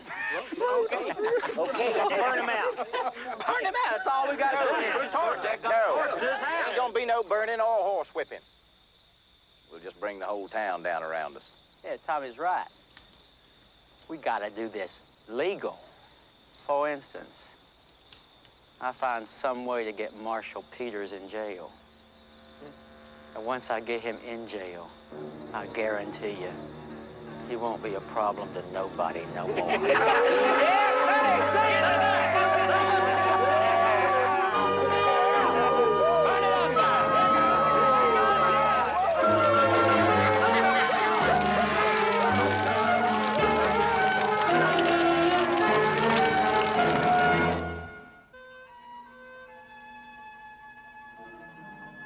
Dear Chief Lee, as per your request regarding the deceased young boy, Frank Collins, who I embalmed yesterday, as described to you earlier, in addition to the bullet wound from a heavy firearm. Contents of Chief Lee's old roll-top desk continued to fascinate Sonny Butts, especially the notes and papers referring to the unsolved murders of several young boys. FF ordered handcuffs. T.T. Brown, police supply.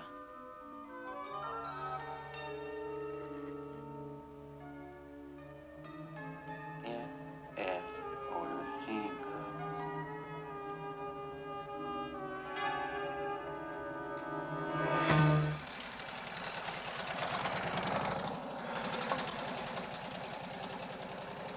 What can I do for you, Officer Butts? That's what I was just about to ask you. Ask me? Ask me what? Nice place you got here.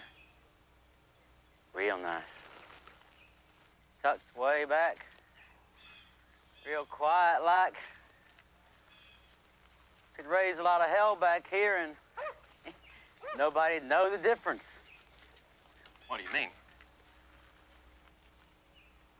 Well, you know, target practice, things like that. They say you're pretty good with guns. I'll stay proficient with firearms, yes. That's good. Did you ever think of going into police work? I mean, with your experience. No. Well, one time, maybe. Not really. Yeah. Well, things have changed a lot, I guess. Not like the old days when old Chief Lee first started. You remember him? Yes. Well, he was really just a farmer. Ought never to have been chief of police, I always said. Well, he sure kept some real interesting records. What's that? I gotta get back on patrol. I'll drop in again. Might be a good idea to give me a call first. I get a little busy sometimes. Just give me a call. I'll do that. I'll give you a call.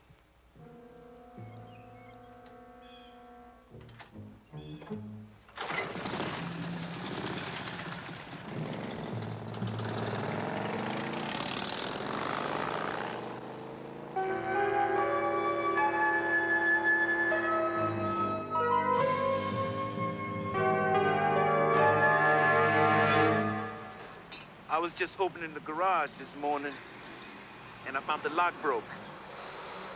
When I looked around to see if anything been stole, I come on this. He called me. I told him to bring it directly here.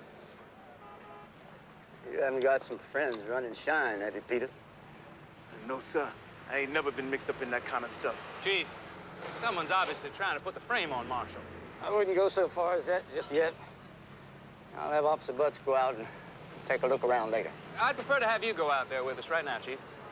I want you to impound this as evidence, and then I'd appreciate it if you'd personally investigate the break-in yourself. Make the official report. Charlie, lock this stuff up in a cell for the time being. You nervous, Charlie? You look a little nervous. That's evidence. I wouldn't want you to drop that.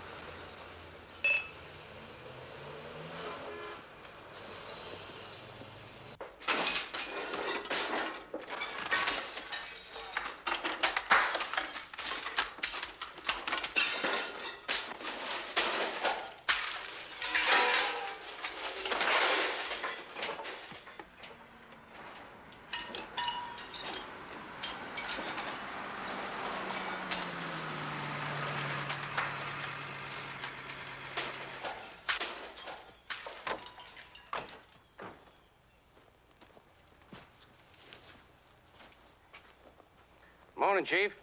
I'm Marshal Peters, attorney. May I ask you just what the devil you think you're doing here, Sheriff? Take it easy, Counselor. We got a tip this morning that your client was running white lightning from his garage. I got a warrant here, all legal and proper.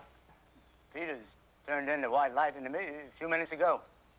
That's pretty damn smart of you, Peters. You must have known we had the tip, right? You can ask me your questions, Butts. Marshal found his place had been broken into. He called me first thing when he discovered the alcohol. Now, he could have just hidden the stuff, but called a lawyer and asked for advice, and I gave it to him.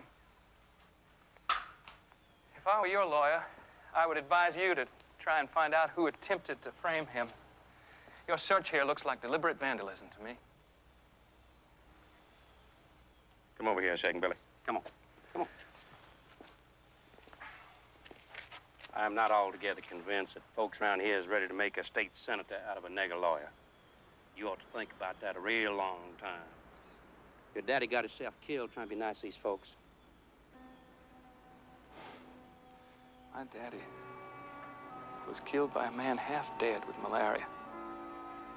Out of his head with fever, protecting his son. Just try and be helpful, Colonel.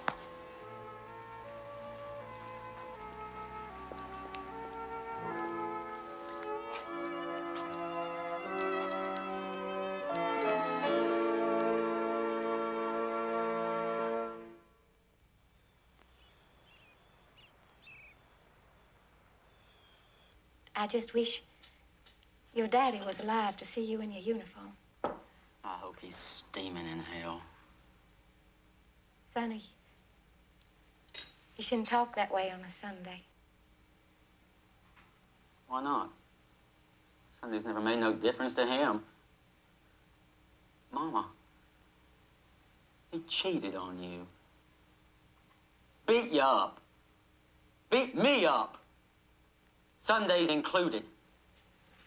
Yes, but he was always a good man.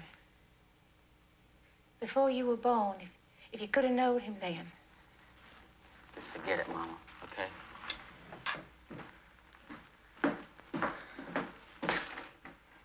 At least your daddy was killed doing a good deed, helping poor Mr. Meacham with that plowing. Before that big old tractor rolled over on him. Killed him right before your very eyes. Mama!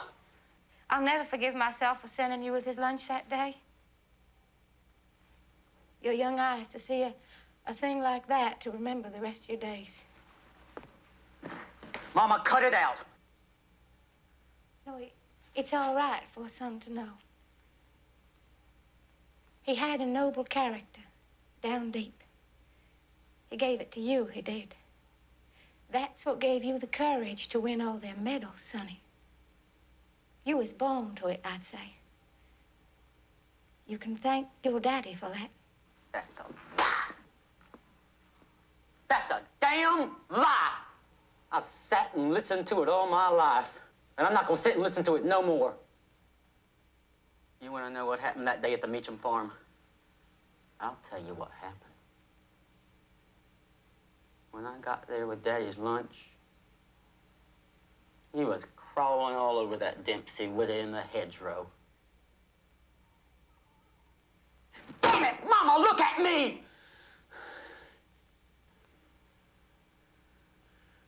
I waited. When she left, Daddy come out and sat back against the tractor wheel in the shade and fell asleep drunk.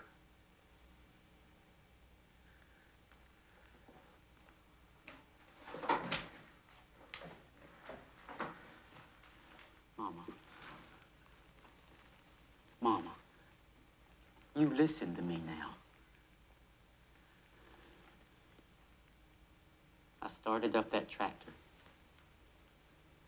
and I drove it over him. I drove it over him. And I squashed him like the manure maggot he was. That's right. I killed him. along. And I tipped that tractor over on him so it didn't look like an accident. When they got there, it looked like I was trying to get it off of him.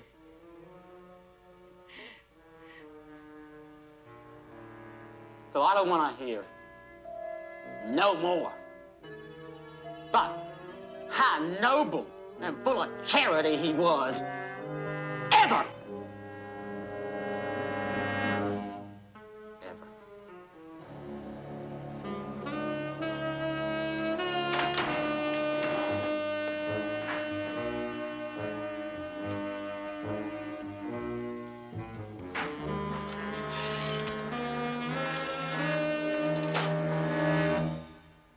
Trish, I am so happy for you.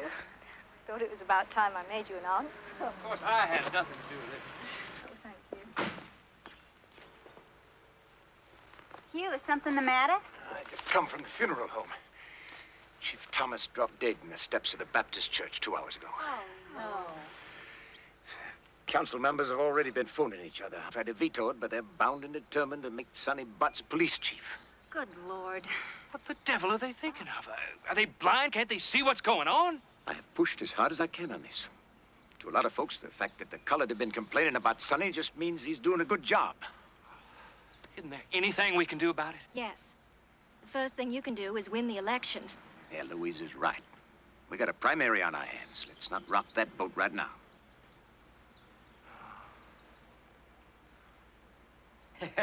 How about that? Chief! Charlie, we gonna get rid of all his junk. You want me to clear out that old roll top in the back there? No, I'll take care of that. I don't want you messing in that desk. Right, Chief. Sonny, I'll be going. And I won't tell you, congratulations. Looking forward to working with you, Skeeter. Looking forward to it. You bet. Look, I know a lot of do-gooders around here been bellyaching about certain things. But this says that the council's behind you, and that's good. So you play your cards right, aim where you kick. And you're gonna end up with a lot of political clout around here. All right. Oh, Skeeter, I've been meaning to ask you, what do you know about Foxy Funderburk? Foxy? What about Foxy? I don't know. He's sort of an odd sock. Has he ever been up to anything he shouldn't have been that you know of? Foxy maybe has a screw loose here or there, but he's harmless. Hell's fire, if he'd have been more sociable going to church around here, he'd end up your first police chief years back. Is that a fact? Oh, yeah. Take care of yourself. You too now.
Hey.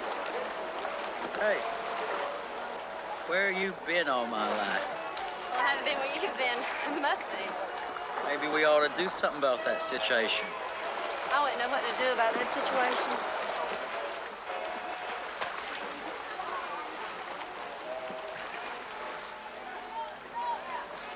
I can think of one thing real fast. You do that. Betty?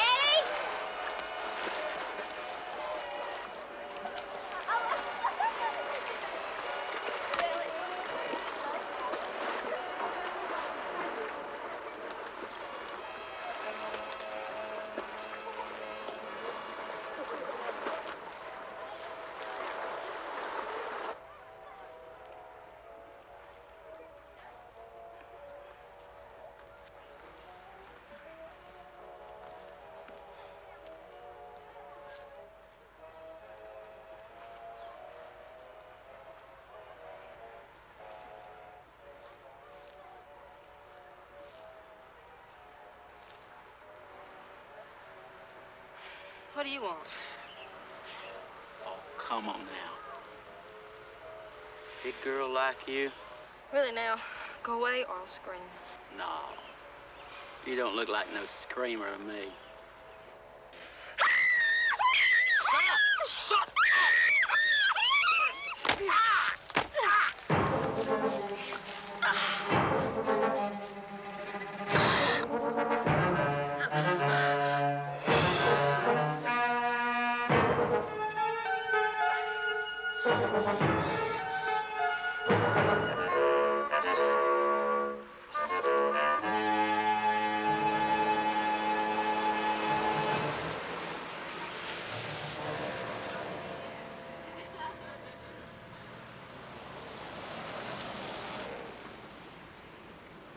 Looky there.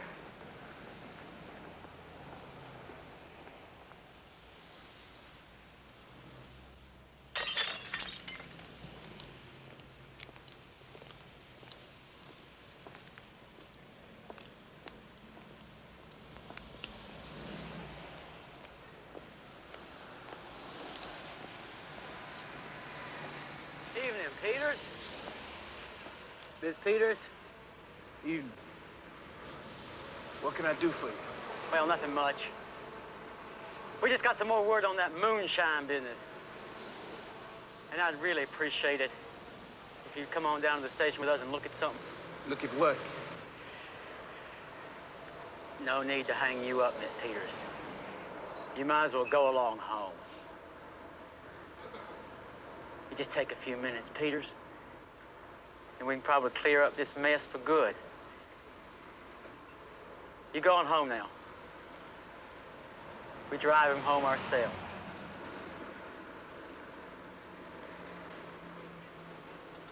Yeah. You're gone now,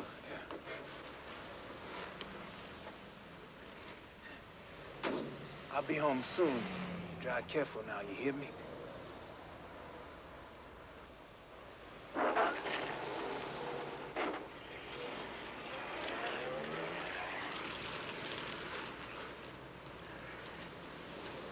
Hold it right there, boy. Get in there. Face that wall!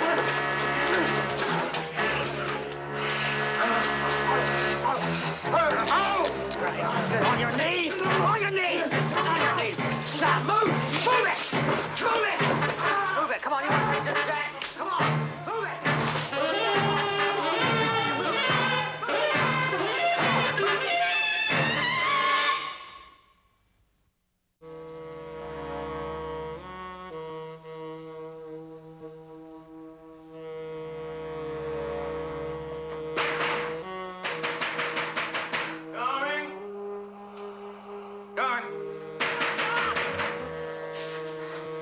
We got a customer for you, Doc. This way. Her. In here. Easy with it.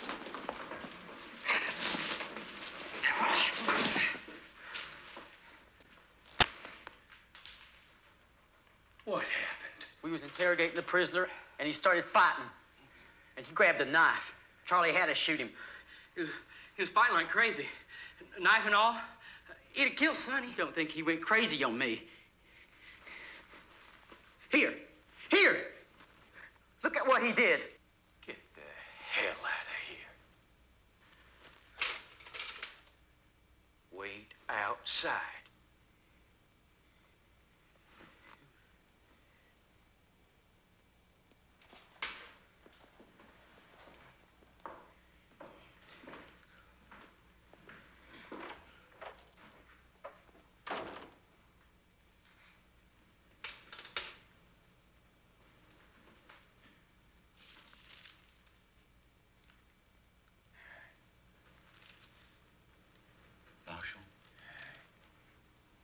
you fight with Sonny Butts or Charlie Ward? The two officers who brought you here, did you hit either one of them? Hands tied.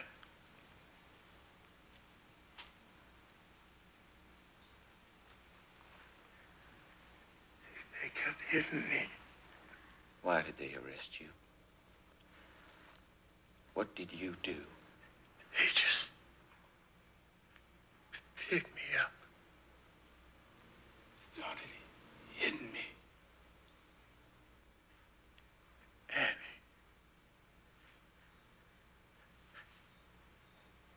Where's Annie?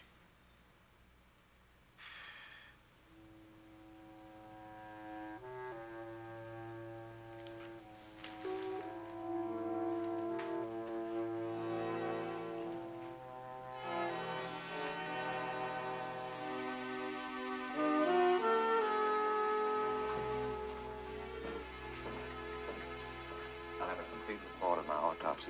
I also took down Marshall's dying words, word for word. And those bruises Sonny Butt showed me were hours old. All right, that's going to a grand jury. I'm going to call a county prosecutor tonight. Trying to pin this on Sonny Butts in a white community is going to be next to impossible. I know that. I expect you do. I hope you also know this could cost you the election. To hell with the election. I mean it. I don't want it bad enough to shut up and lie down for it. I think it's time I wrote that editorial. Time the public got a whiff of what goes on in Butt's personal jail.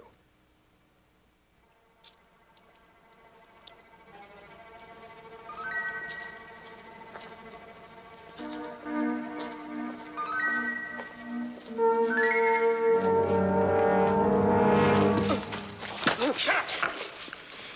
We already been inside. You write this about Sonny Butts? I don't know. Yeah, you know. But you ain't gonna print it, Mr. New Jersey editor. You ain't gonna print nothing about this, or I'll blow your head right off your neck. You hear me? Right now, I want to hear you say it. You ain't printing nothing. Nothing. I won't print anything. All right. Now, don't you forget, or I'll burn this dump with you in it. You stand there and smell this stinking wall, and don't you turn around. I'll blast you where you stand.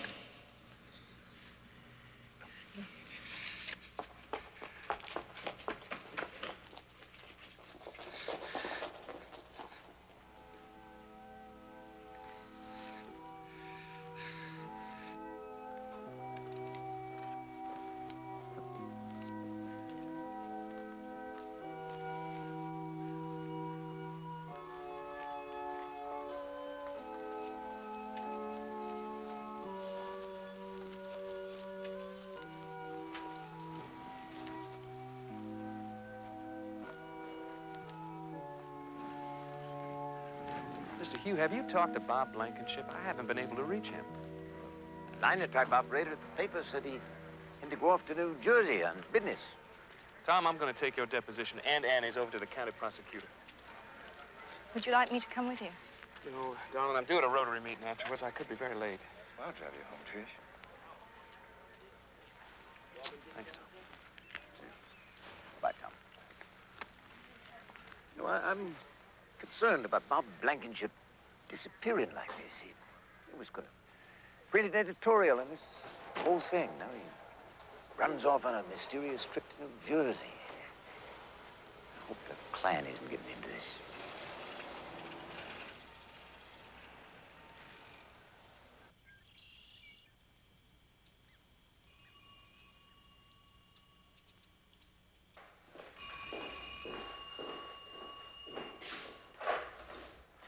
Hello? Hello? Ms. Lee, I don't want anybody to get hurt. Who is this? They're going to come out there tonight, Ms. Lee. They're going to burn you out. I don't want nobody to get hurt. You better get away from there tonight. You hear? Burn us out? Who's going to burn us out? Who is this?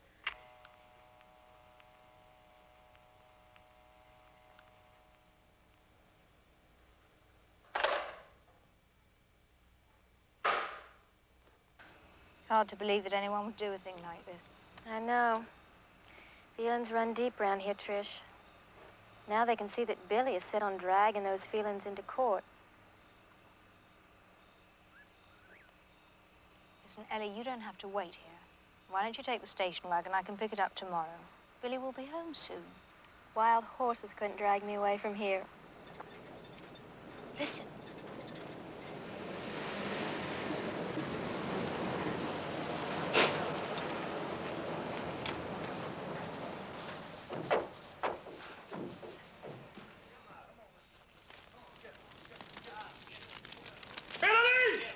Oh, I'd love to get a good look at who they are.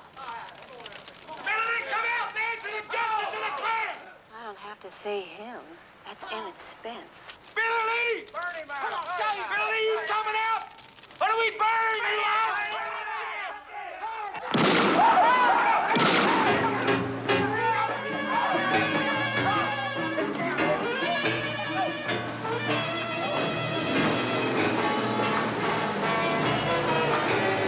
Run, you trash! Don't you ever mess with my sister!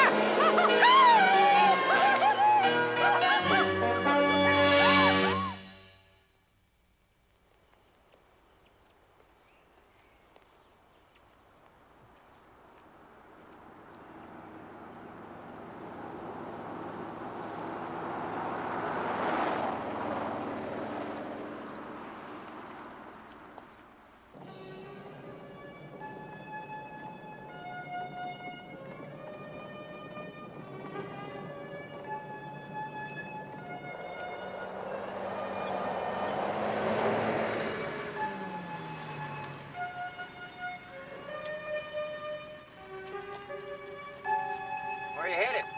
South. Well, throw your bag in the back. Hop in.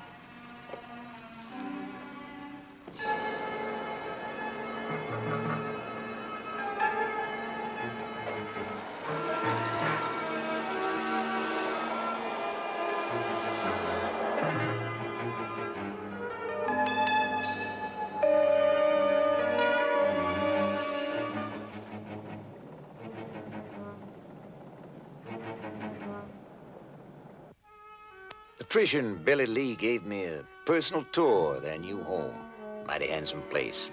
But my pleasure was dulled a bit when I realized the grand jury hearing that was coming on us could jeopardize all Billy's hopes for the future.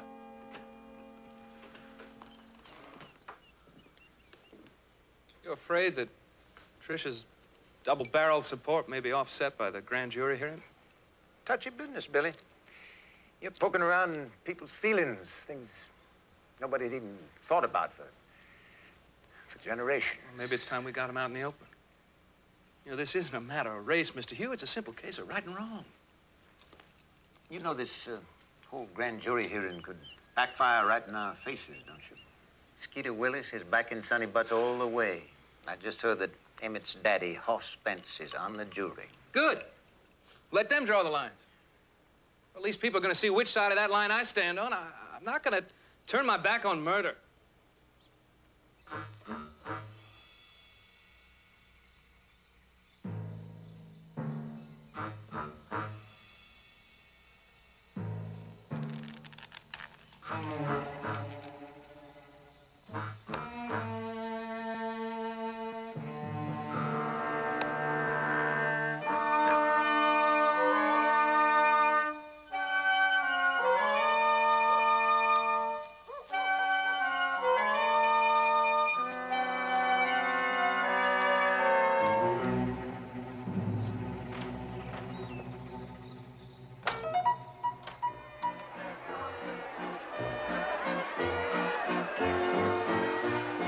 Imagine Sonny Butts showed up at the fair looking for a way to forget his problems with that grand jury. By the time he got there, I expect he'd already tried to drown his troubles in a pint of moonshine. That's dangerous fuel.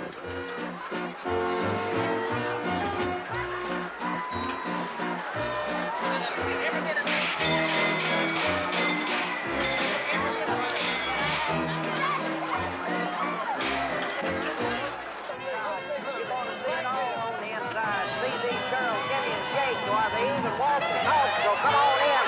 Bring your friends and neighbors. You girls come in. Maybe you can find something.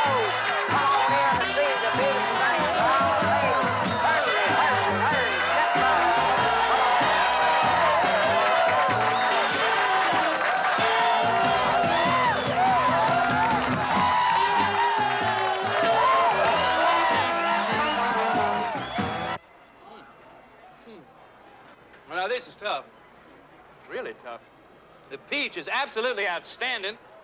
Not only that, but I understand it was baked by the secretary of the Women's Democratic Committee. But in spite of that, I'm going to risk my entire future and pick the sweet potato. Just a minute. Wait a minute. I want you to know that my husband only has one vote in our house. And I would like to ask our runner-up for the recipe for the peach. I'll tell you one thing. I don't know if Billy can ever be elected governor or not, but she surely can. Leave me alone, you're drunk. That's right. Give us some action here. Stop it! Get away from me! No! Daddy, help me!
Give me that, Sonny.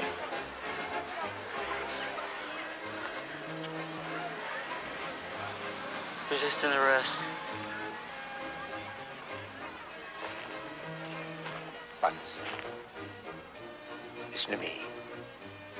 Get out of here, go home, and you stay there. You're all finished now. You hear me, Bunce? Now clear on out of here. Right now.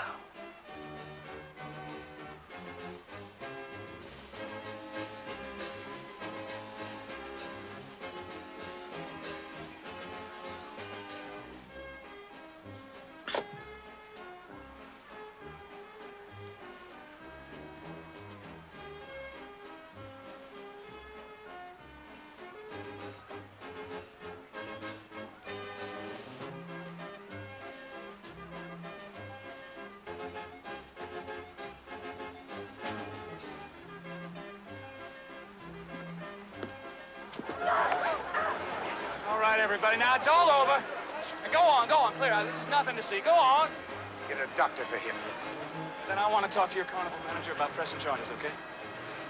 Billy. Telephone the commander of the state police. I want them in town tonight. There's no telling what that crazy fool might try next.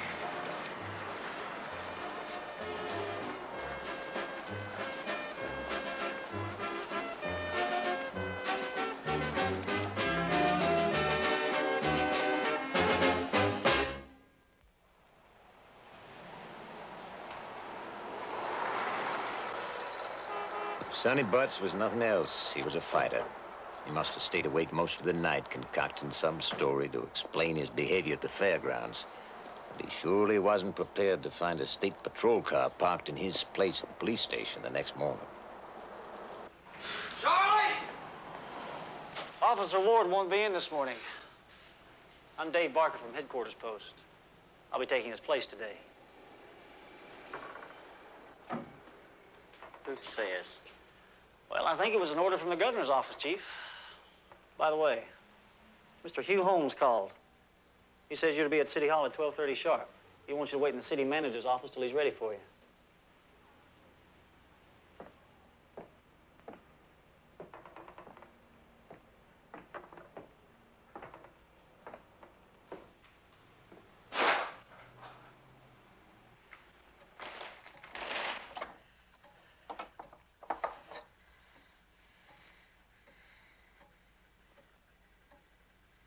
At the same time, the grand jury hearing was going on in the Greenville courthouse on Marshal Peters' death. Skeeter was there only as an observer. But Horace Spence was a member of the grand jury. He had a real influence in the outcome. Ms. Lee, you saw Marshal Peters on the night in question, just before 9 o'clock. Yes, sir. Marshall and Annie were in my shop. We're open late on Saturdays. Marshall wanted to buy Annie a dress. Did you detect the odor of alcohol on Marshal Peters at any time? No, sir, I did not. None whatsoever.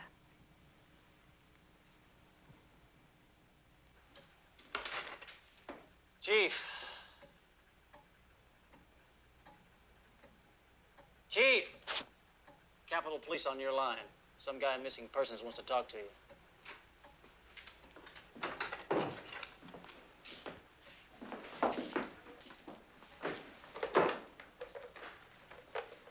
Yeah. You called us a while back about missing persons, remember? Yeah. We get hundreds of them here, but I thought this one might be in your neck of the woods. This kid's folks think he might be headed for Florida. If he was hitchhiking to Florida, he'd have to take Highway 41. Yeah, probably. There's no other road. That'd bring him right to you. You'll probably be getting a bulletin on this, but I thought I'd phone you his description just in case. Yeah, go ahead. Harvey Charles Mix, age 16. Height 5'9", weight 135. Reddish blonde hair, green eyes. You got that? Yeah. Much obliged.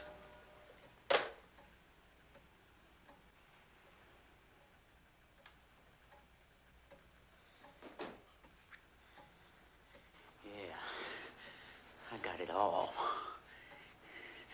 You better believe it. Pieback, you were an inmate in the Delano jail on the night in question? Yowza. I use in there Saturday nights. Tell us exactly what you saw and heard, Pieback.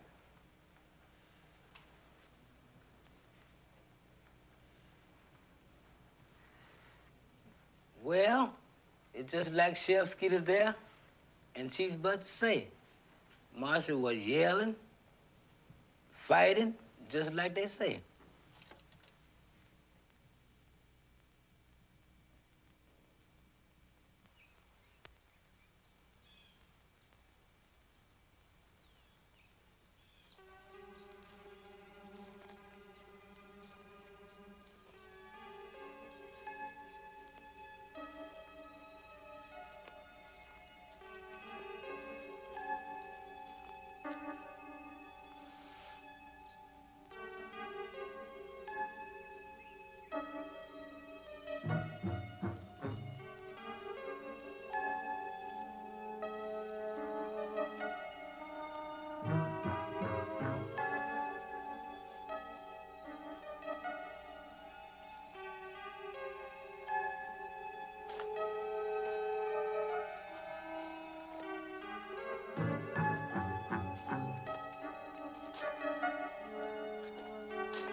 Hey there, Foxy. What you planting there? You just hold it. Right there, Foxy, baby. I told you I'd drop it on you again. Let's see what you're planting here.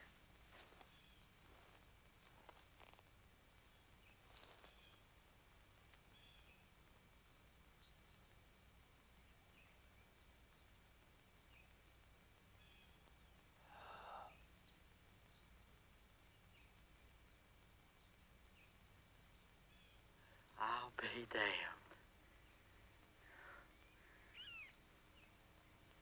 How many more of these young fellas you got planted around here, Foxy? Huh? You always said you wanted to help. Well, let me tell you something, Foxy, baby. You and that shovel just dug me out of a hole deeper than this one. You just saved my neck, old buddy. Yes, sir. I wouldn't be surprised if you didn't just win me the Nobel Prize. Ah!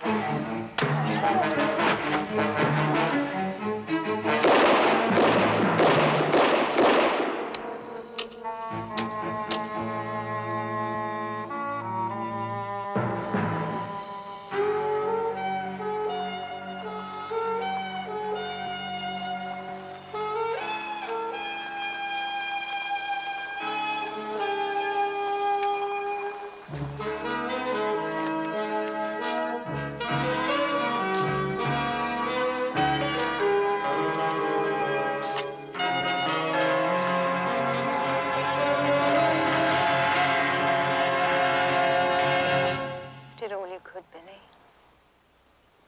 Why would that poor old colored man lie like that? I suppose old Pieback is such a fixture in that jail after all these years. He probably figures anything Skeeter Willis tells him to say is gospel. Oh, it's ironic. I guess Sonny Butts miscalculated the skill of his friend, the sheriff, taking off like that before the council even had a chance to fire him. Do you think he'll come back now that the grand jury cleared him? I don't know. State Patrol went to his room. He didn't even take his clothes.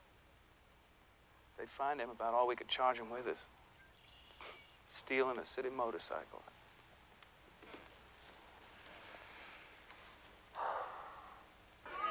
All right. Not all the news is good. Sheriff Skeeter Willis has been reelected. As for the state senate seat, formerly held by a humble servant, I regret to say that final returns from the Tri-County area show that you are all in for a sorry political experience. You're all just going to have to grin and bear it.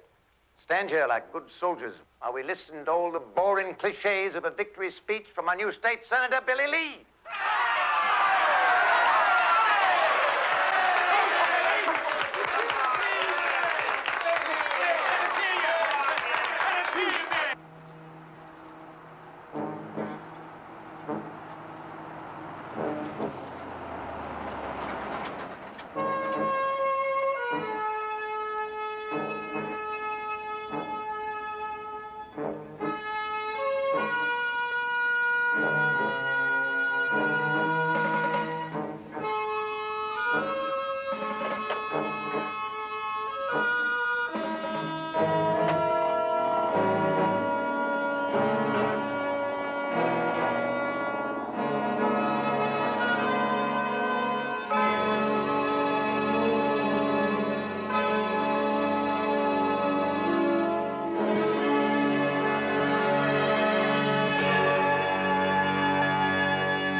In 1962, several police chiefs had come and gone in Delano. The town had changed, too.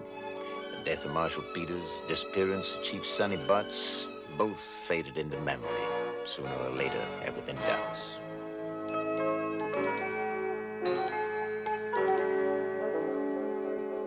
Billy Lee and Patricia still kept their home in Delano, but by then Billy was spending most of his time in the State House.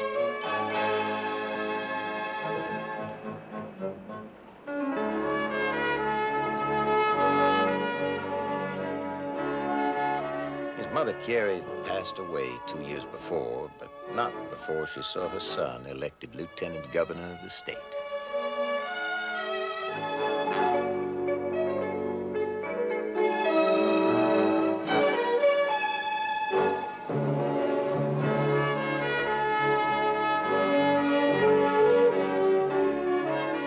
Billy was going to run for governor. I knew that. But there were things brewing in Washington that made me believe that his future might be even brighter.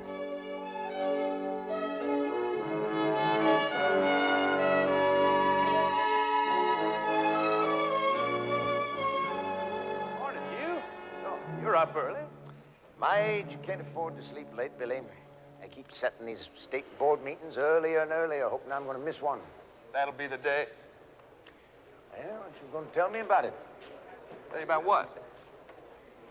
I had my spies in this state house when you were in short pants, Lieutenant Governor. I'm talking about the letter you got from President Kennedy. Well, nothing earth-shaking. He just said he wanted to congratulate me on the readiness of my Air National Guard unit during the recent missile crisis, et cetera, et cetera. You read between the lines, Billy. They got their eye on you in Washington. Well, you let me know if your spies uncover anything. Yeah, of course, I know you got more important things in your mind, far beyond the scope of little old Delano.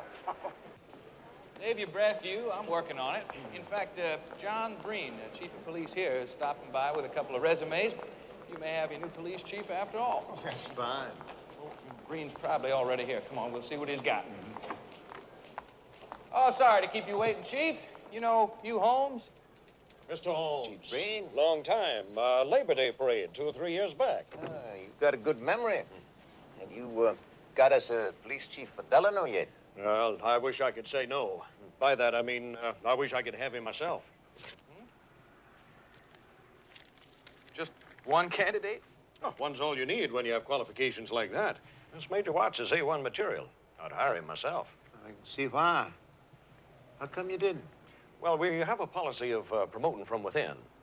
Major Watts there's frankly overqualified for anything I could offer him. Outstanding record.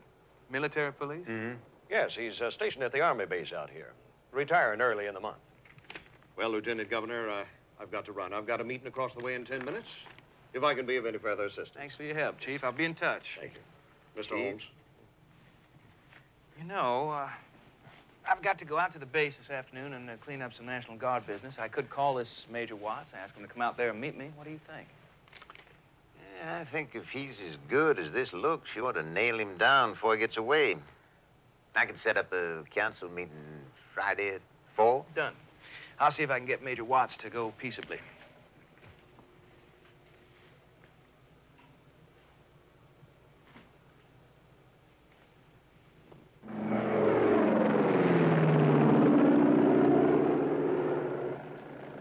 Billy Lee was the ranking officer of our Air National Guard, but I was still convinced that note from the president was some kind of early political signal.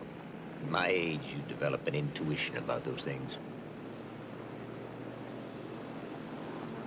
Also, at my age, you tend to get a little careless. I should have known Chief Green was just a tad too obliging in Billy's office. Should have known he wasn't trying to make life easy for us.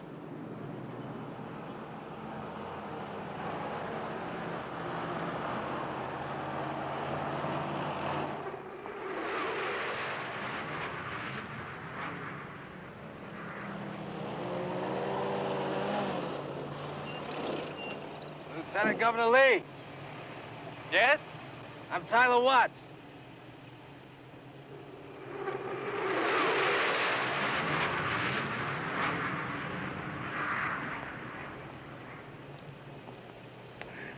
I take it Chief Green forgot to mention that the overqualified major he was recommending was a Negro. I'll be damned. I certainly hope not. Hop in.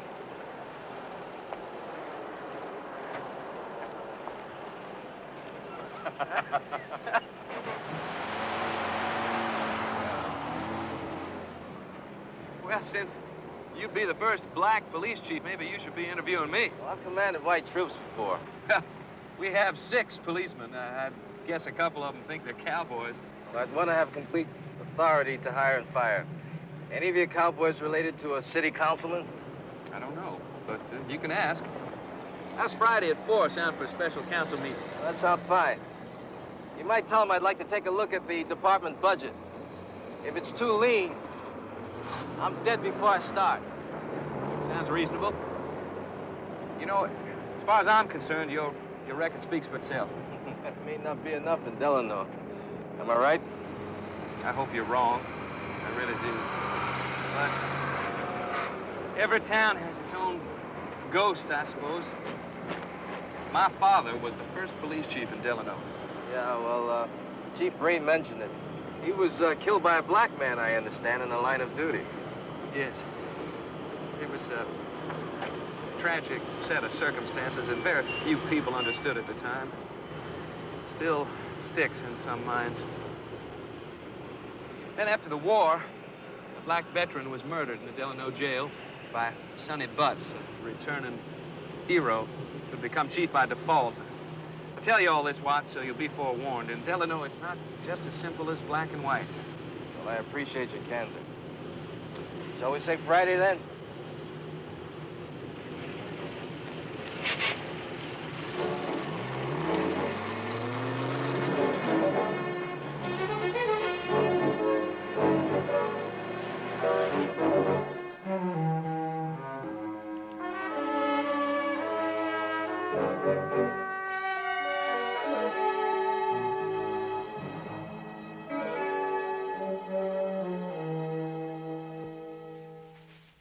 The lieutenant governor, how did he seem towards you? He was fine. He didn't call me boy once. I don't think that's funny, Tyler. You're right. Why Delano, of all places? Well, at first I called it coincidence, but now maybe it's fate. Hey, look, they might not even give me what I want. You sure Mr. Lee didn't recognize you? Not a chance. All us Chinese look alike. You know that. I'm afraid. Why? Because all we need is for sooner or later somebody to walk up to you on the street and go, "Hi, Joshua." Oh, I mean, think about it. Now, what would we do if it got out that Chief Tyler Watts, the law in Delano, is really sweet, lovable little Joshua Cole, whose daddy killed the lieutenant governor's own father?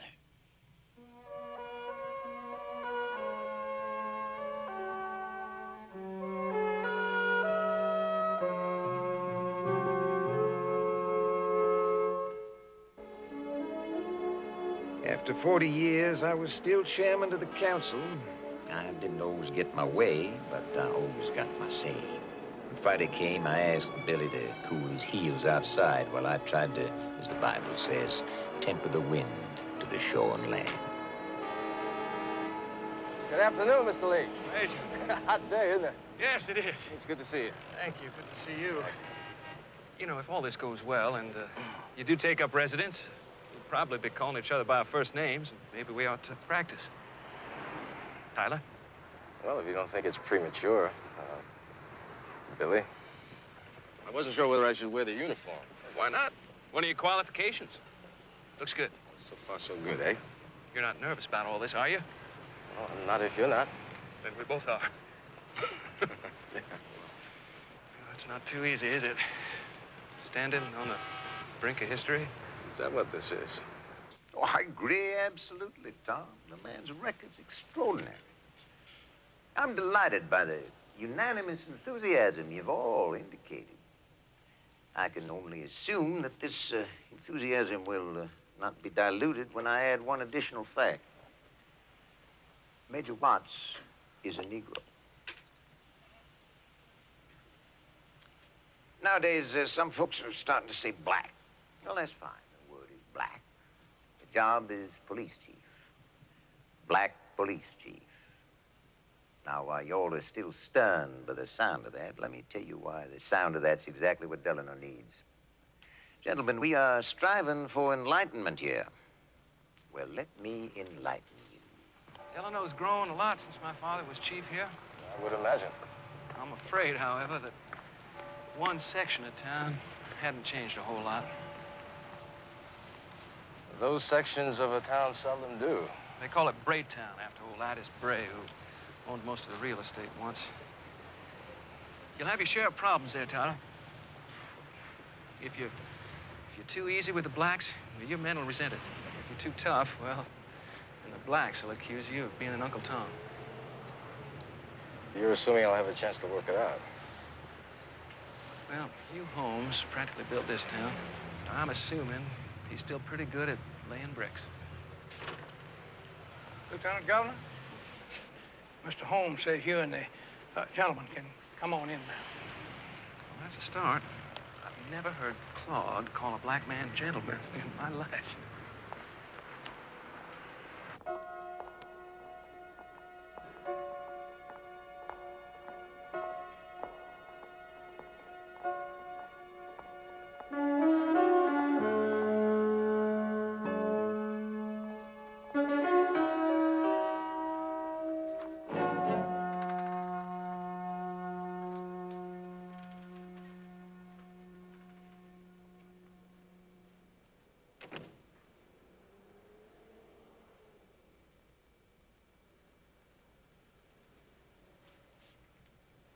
Afternoon, gentlemen. 38 years ago, in Delano's first city hall, my father, Will Henry Lee, came before the city council to be sworn in as your first chief of police. If he were here today, I know he'd be proud, just as proud as I am, to introduce you to Major Tyler Watts.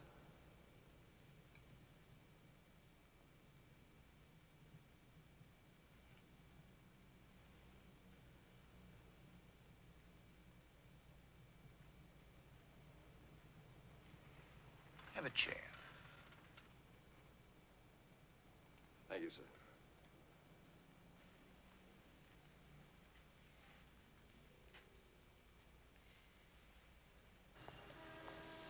Thanks for your help, Alex. Congratulations, Major. Well done. Oh, thank you, sir. Of course, you're aware not everybody's going to applaud what we did here today. Well, I'm not counting on applause, just a little patience, maybe. Oh, by the way, unless you have other plans, I have a house I believe you might like to show your wife.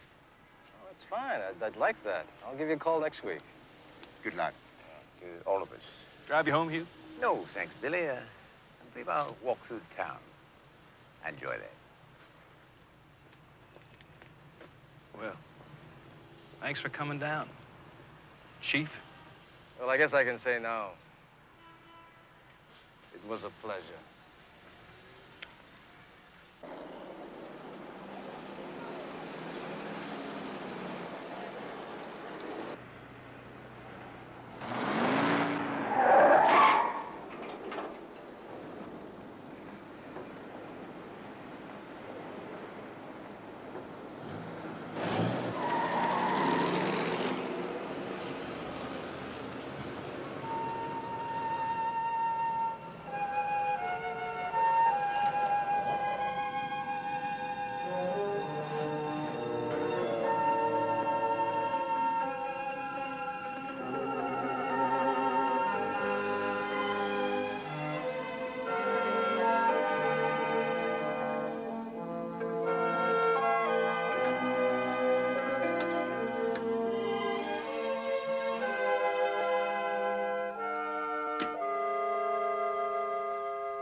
Joshua.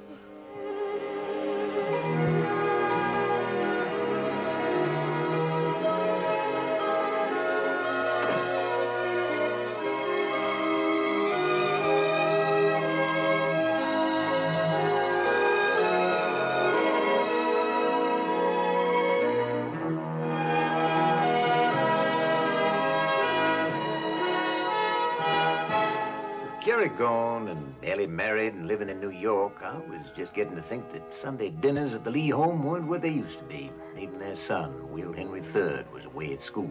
But the New York Times sent someone to liven up one particular Sunday. John Howell, just been named to their Southern Bureau. With Billy Lee a more than likely candidate for governor, he made the Lee home his first stop. Well, you gentlemen will excuse me. Glad to have met you, Mr. Howell. Mrs. Lee. And when you finish discussing affairs of state, the management cordially invites you for some peach cobbler in the kitchen. I'd like that, thanks. Good. I think you've made a good impression on the management. You have just been offered the most coveted bribe in the entire state. Oh, it's a beautiful place. This is the farm where Billy was born. Used to be good cotton land. I believe that's called down-home color, right? Something like that, yeah. I thought I was being transferred down south, but this weather here is it's really more like New York. I think that's called small talk about the weather. I understand the president sent his aide, David Cass, down to see you. Oh, I think he came to see the governor, who happened to be out of town. Think it might have something to do with 1964? 64. In what respect? I hear the move to dump Lyndon Johnson is gaining ground, and that could create quite a vacuum. Lyndon can create an enormous vacuum just by walking out of the room. I think Lyndon Johnson has been a tremendous asset, both in the campaign and in the vice presidency, and I expect he'll continue. David Cass predicted you'd say that. I told you he was astute. You were a good friend of Roosevelt's, weren't you, sir? I was an unshakable admirer of FDR and completely convinced he was ruining the country. Say, if you're looking for news, there's something coming up that might interest the Times, but you'll have to hold it for a week or so. Yeah, it's good enough to hold. It's too good to keep, they say. I understand. Otherwise, I get to read it first in the Capital News, right? You? Well, this may not be earth-shaking news outside of the South, but there's this Negro Army Major, Major Tyler Watts.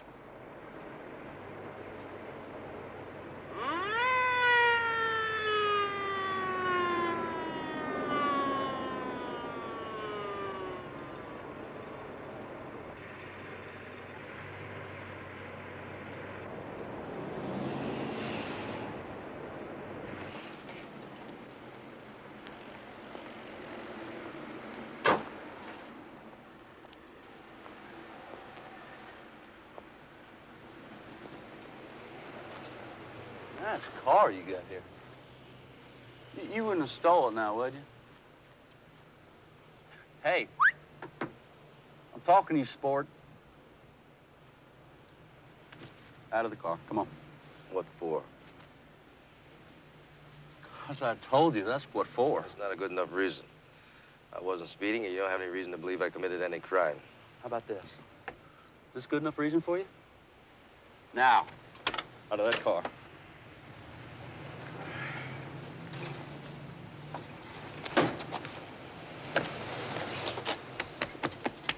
Why don't you ask me for my license and registration? I get a better idea, sport. You just button your lip and get back in that pretty car. I'm gonna pull out, and you're gonna follow me back to the station, real easy like. And we're gonna decide whether you own this buggy. I clocked you doing 55 in a 35 zone. Bull. You mouth off one more time, I'm gonna blow a hole in you. Now you move it.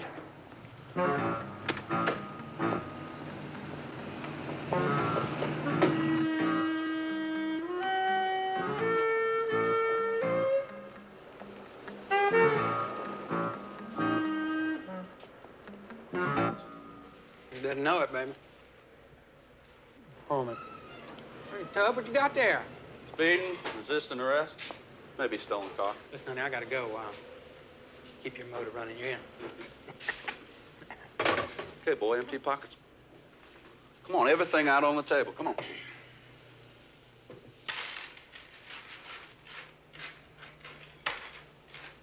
Everything, come on. Okay, high roller, what's your name? My name is Tyler Watts.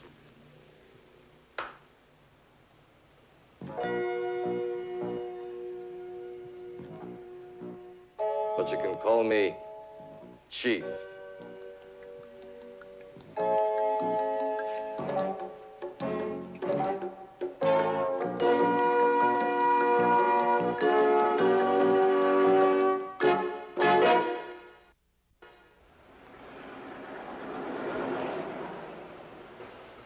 According to your records, you've all had military experience. That's good.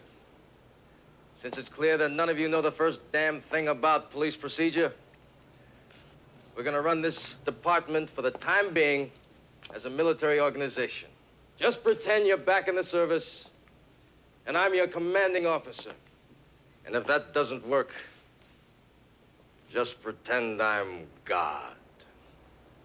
Understand? Yo. Do you understand? Yes, sir! Strickland, you were an orderly room clerk, right? Uh-huh. I mean, yes, sir. Good. I want you to make out a duty roster. I want one man in this station to handle the phone and radio and 2 cars in motion at all times. 8-hour shifts, 30 minutes for lunch, and no coffee breaks. And anybody who calls in sick had better be in the hospital. I'll be back at 12 noon. I expect to see that roster posted and this dump looking like an orderly room. Understand? Yes, sir. You're Murray, right? Newton Murray, sir. Everybody just calls me Tub. I can see why. Well, you're gonna lose that name and the flap that goes with it, Murray. And one more thing. I want you to get rid of that .44 Magnum you've been hauling around. The standard firearm on this force is a .38 service revolver with a 4.5-inch barrel and no pearl handles. One last thing. Starting right now, you're all patrolmen, no seniority. I'll decide on your performance who gets promoted. Any questions?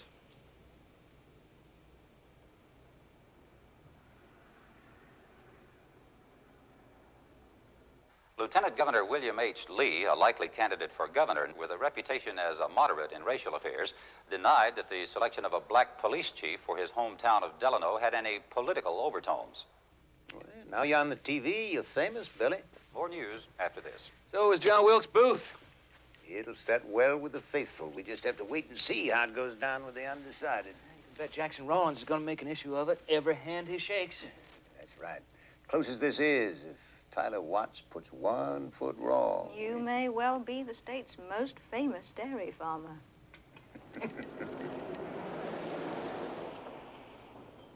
This is all of them, Chief. Boy, nobody's gone through these old files for years. Well, it's time we weeded them out. Well, let's start with Chief Lee. If they're still there, I want to see them all before you throw them away, okay? I wasn't even born. It'll be an education for you. Hello? Anybody home? Say, who the hell's on duty here? Hi, Sheriff. Chief, this is Sheriff Skeeter Willis. Sheriff, Tyler Watts. So I hear. So I hear. Come do you a favor, Watts. Yeah, you got a prisoner here by the name of Teddy Wilkes. Yeah? He's doing 10 days for drunk driving and destruction of city property. That's the boy. I want him on a liquor charge. Do you have a warrant? Well, I guess you didn't hear me. I'll tell you what you do. You just trot him on out here, and I'll take him off your hands. Well, if you can show the justice a piece of warrant, you'll probably reduce the sentence to time served. And you can arrest him. You're getting cute with me now. I can't release Wilkes without the JP's okay. You'd be taking him out of here without a warrant, and if you got a conviction, he'd be able to overturn it on appeal as an improper arrest.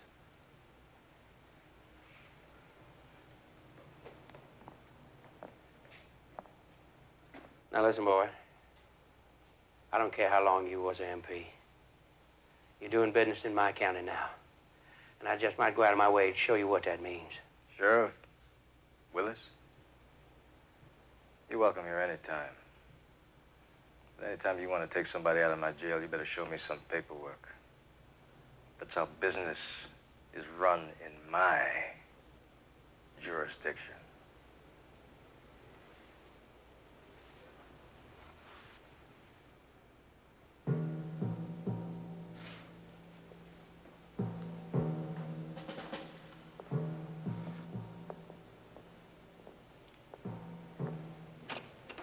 You don't mind my telling you, Skeeter's been around longer than sin.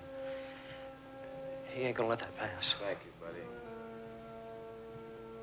But speaking of paperwork,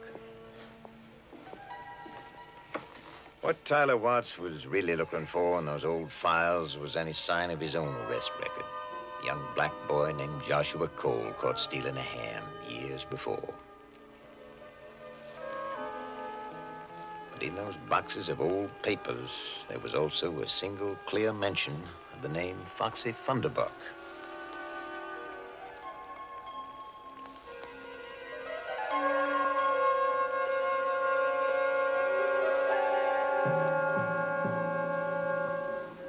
hey, what's that up there? Oh, it must be Fox's place. Old Coot's always burning off brush. We better take a look. Oh, that's out of our territory, sir. Just write it up as a hot pursuit.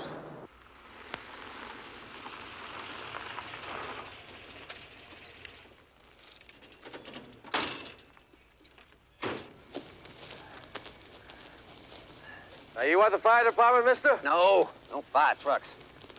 Come on, get out of here. I can handle this.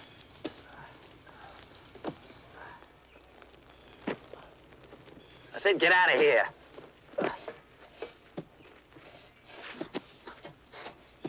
This ain't no territory, nigga. Get the hell out of here.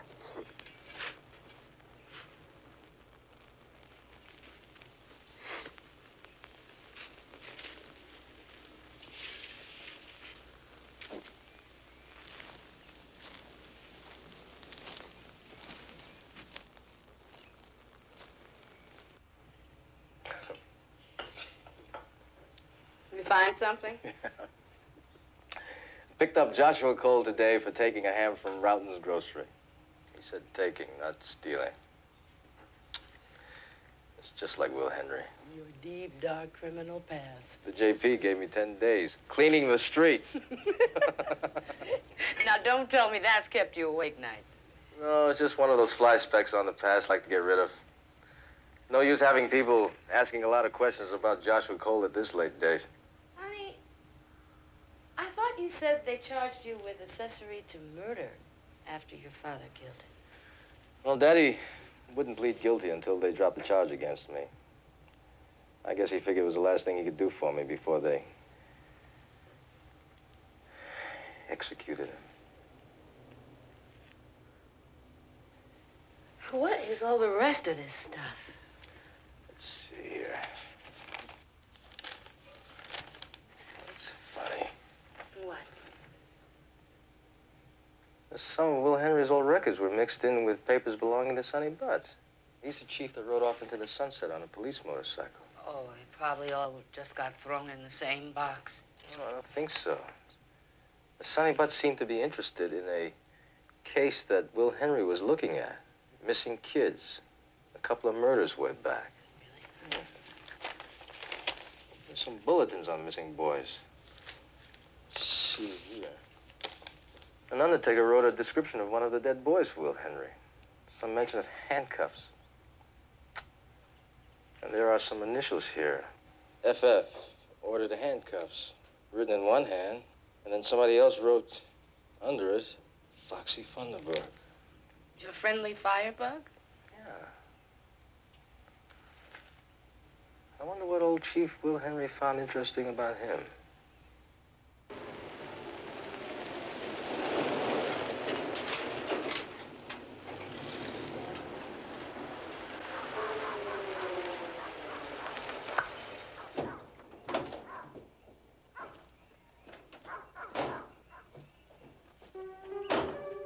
I don't know, mister. I better be getting along before dark. Plenty of time. Just take me a minute to feed the dogs. Hey, while I'm doing that, how about a nice tall glass of lemonade? Wet your whistle. And I'll drive you back down the junction. How's that, lad, eh?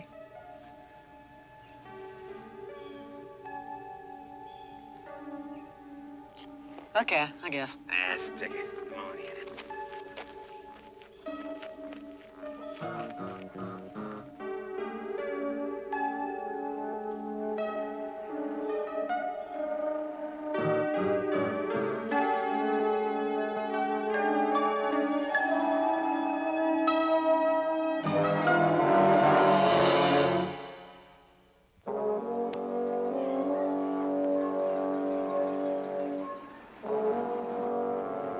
Greytown had always stayed something of a mystery to most of the white folks in Delano. To be honest, I guess Tyler Watts was the first policeman who ever considered it a real part of the town. He hadn't heard of any trouble in Greytown on the police radio, so must have been something of a surprise to find a patrol car parked there.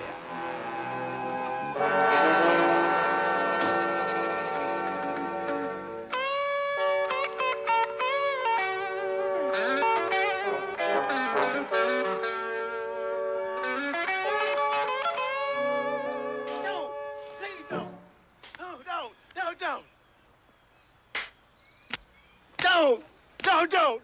I already paid him more than that stuff costs. You ain't paid the carrying charges, Hawkins. Now, you gonna come up with the money, or am I gonna beat it out of you? Don't. Now, you go wait in your car, Patrick. I'll handle this. What's going on here? We don't want no trouble. We bought a stove and some stuff from Mr. Cox in town. All paid for. We paid regular. He keeps sending a policeman around here for more money. It's all paid up. I keep track. It's all paid up. All right. Just take it easy now and explain the whole thing to me. Mr. Cox, he keeps changing the figures. And we ain't the only ones. That policeman comes regular.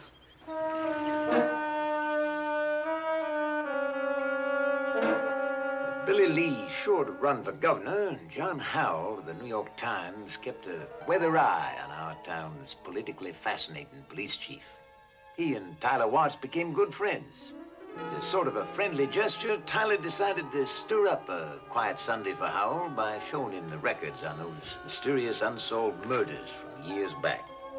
So neither of these murders were to solve? There's no record of it. Both missing kids, like all the other missing person reports. You talked to this Funderburg?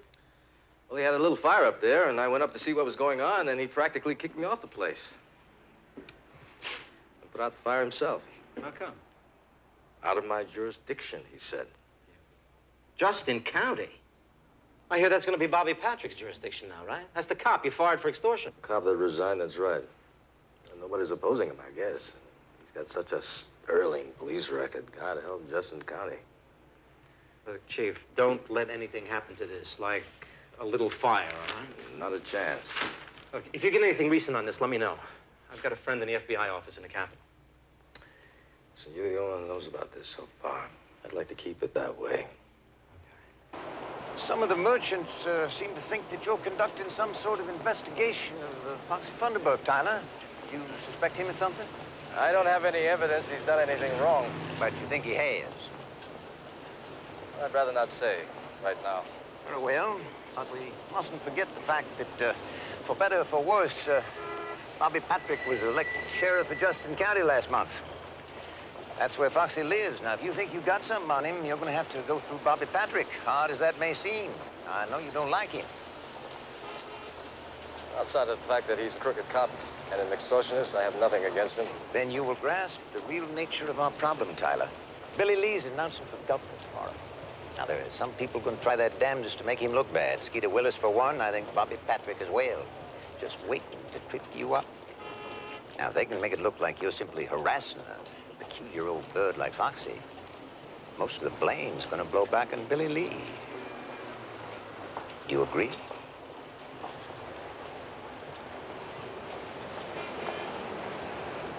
Tyler, I thought Mr. Holmes told you to forget about all that.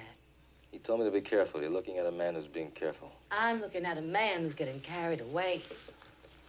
I had Buddy Bartlett assemble all the missing person reports on young males. And look, I even made a map. Delano. It's almost in the center where all those kids were last seen. And look, they were all white, yeah, but look again. They could all be members of the same glee club or the same basketball team. Okay, so you have a nice collection of pictures of white boys. 2 white boys were murdered. Probably tortured, even handcuffed and beaten with a hose, a police trick. It's all there in the old reports from Will Henry Lee. Ancient history. Foxy Funderburg is still on the mailing list of a police equipment company in the Capitol. He wanted to be a police chief once. He made it a hobby. The man kicked me off his property. He was afraid I might find something buried underneath those leaves he was burning. Or was it because you're a black man wearing a badge he figures should be his? This is the latest missing kid. Clearwater, Florida. Last seen in this area, but according to my phone calls, never seen outside this area. Look, even that guy, Sonny Butts, suspected Foxy. And who knows what happened to him? It's not enough for an arrest. It's enough for a search warrant. I'm gonna go see Judge Green, Justin County, tomorrow. No, wait. Don't you think you should wait until after the election next week? It's the election I'm thinking about, Liz. If this thing is as big as I think it is, they won't need an election. They'll carry Billy to the governor's mansion on their shoulders.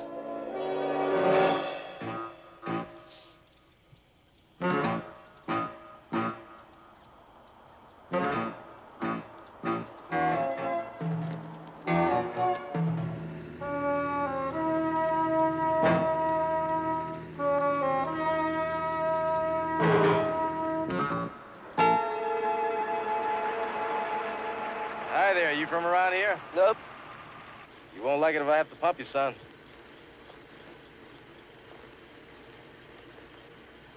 What's your name? Where are you from? James Folta, Minneapolis. Long way from home. Longer the better. Well, I don't suppose you take too kindly to advice, but I'm gonna give you some anyway.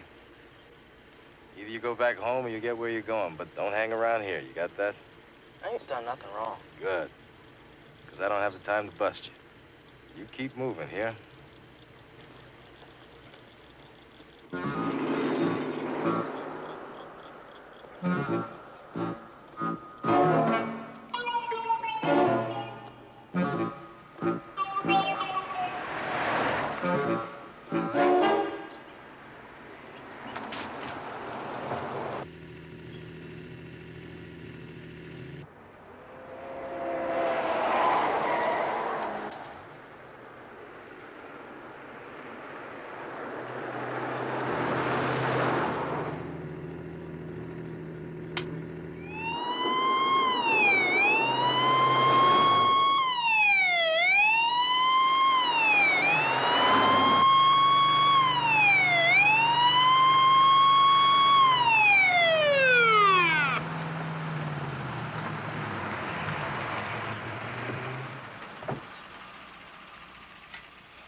What the hell's the matter with you, boy? I clocked you doing 56 miles an hour in the school zone.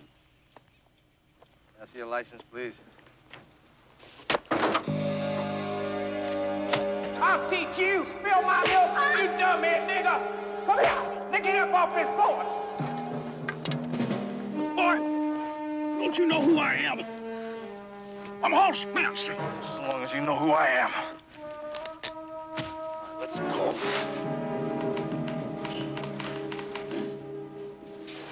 Johnson, book him. Let him make his phone call and lock him up. And if he gives you any trouble, cuff him to the bars. Chief. Holy mackerel. You know who that is? Yeah, he told me. It's Hoss Spence. He's a big cheese around here. He's got a ton of friends. I mean, he's trouble. Look, yeah, thank you, buddy, but get that camera out of the cabin and take some pictures of my face for his friends. Yeah, sure. Sure.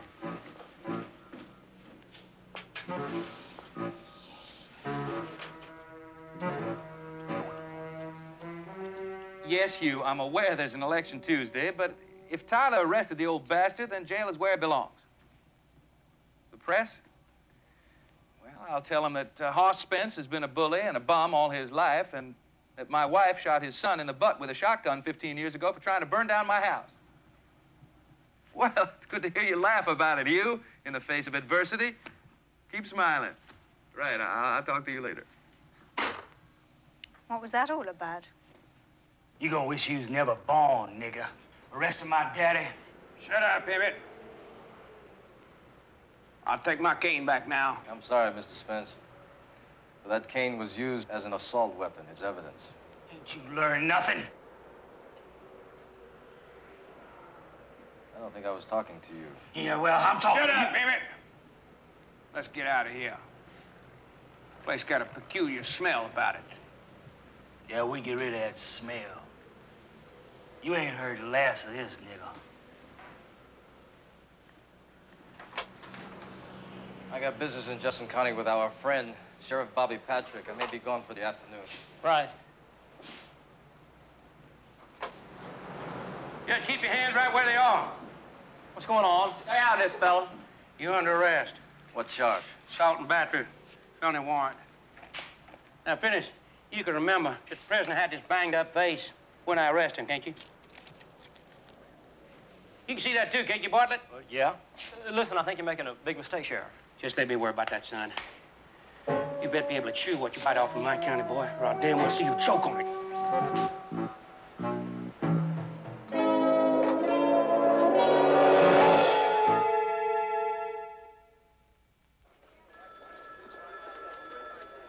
Sheriff Skeeter Willis was a master of timing. He'd arrested Tyler Watts on a Friday afternoon. By the time the news reached Billy Lee in his campaign headquarters, it seemed already too late to do anything. We had a general election coming up the next Tuesday, Skeeter had a whole weekend to do some real harm to Billy's campaign. Maybe even real harm to Tyler Watts. No, Sheriff Willis. I'd like to interview Chief Watts tonight, if that's possible. Or the New York Times would like to. Okay, great. First thing in the morning, then. Sheriff, wait, excuse me. Sheriff, do I understand that you refuse to let me talk to him? All right, great. You talk to the judge, and then I'll talk to you. Goodbye. Too late. Judge Hill's gone. That's just great. Sheriff Willis is stalling. Says he's got to talk to the judge first, right? He's also lying. Judge Hill's left for the weekend, fishing. Skeeter could find some reason for killing Tyler before Monday. Hey, wait a minute. Look, I don't think it's that serious. Don't be too sure.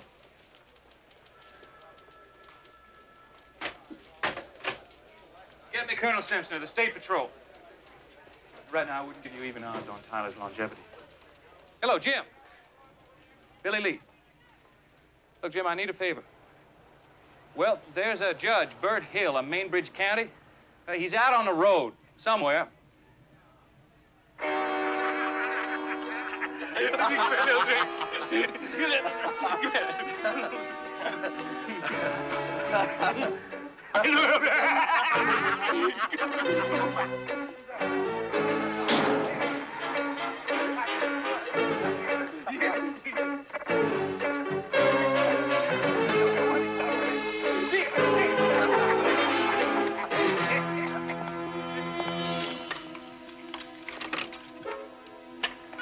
Back off. Turn around. Hands behind you.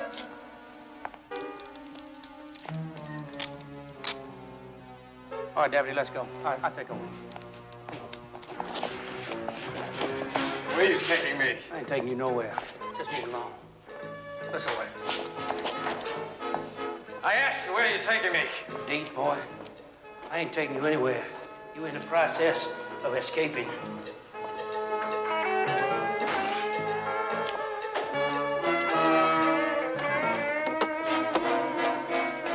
Parade's over, Skeeter.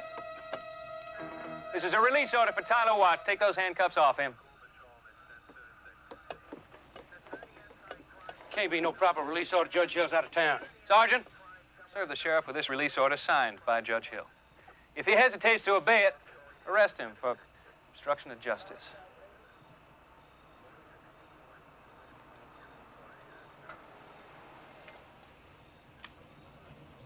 Lee, you're overstepping your bounds.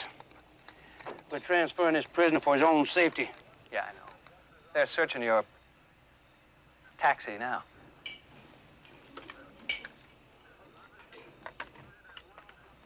Come on, Tyler. Got 4 pistols and 2 illegal sawed-off shotguns. Run them in.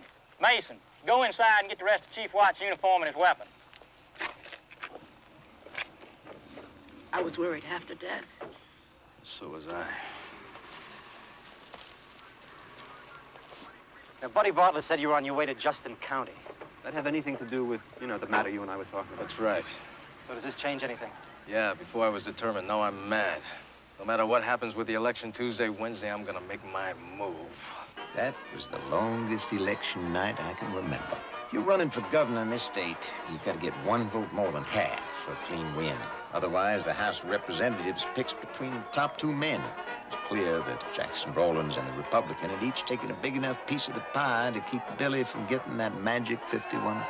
Rawlins, if these projections hold, it looks like there is no clear winner tonight. Now, what does this mean? What it means is the clear winners are the people.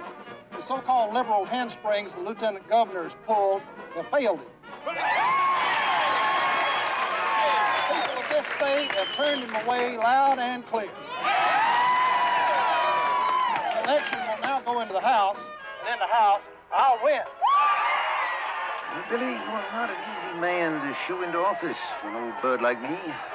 We're going to have to change at least 5 votes in the House. It's a lot of hard work in the telephones. I think we can do better than that. Are you up to some flying, Hugh?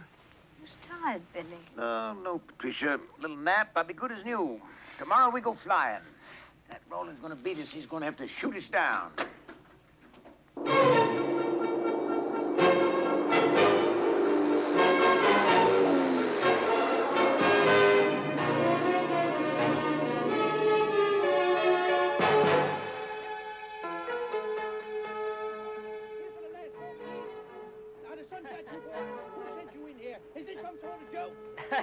Now I want you to take yourself, turn around, and march out that door, take you and that Billy Lee, and throw you both in jail. Hey, listen, Tyler, that is the most fun I've had since I took office. Foxy and Judge Green have been like that for 30 years. Listen, anytime you get another one of your sideshows together, why don't you just shuffle on down here and give us a laugh? You think you can wiggle off the hook with Skeeter Willis with a load of bull like that? You're crazy as they say on TV. You may be the big mammoo with all the color in Delano, but if I catch you bothering white folks like Foxy in Justin County again, I'll help Skeeter with the tar and feathers.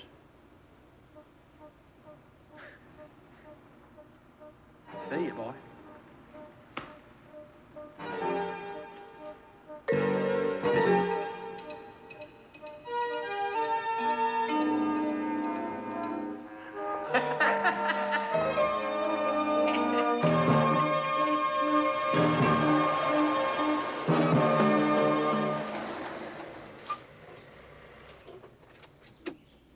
My office said it was urgent. I'm on my way to the Capitol to raise a little hell. Oh, come on. I heard about that Sheriff Patrick business yesterday. You forget that. Forget it. I called you because you said you had a friend with the FBI office. Yeah, right. Now, this just arrived. It's a missing kid report. Is this one hot? So hot it may already be too late. James Fulton, Minneapolis, red bandana, God, man, I talked to him on the road. When? Friday. You want to help me get a warrant? Are you kidding? Your bag, sir.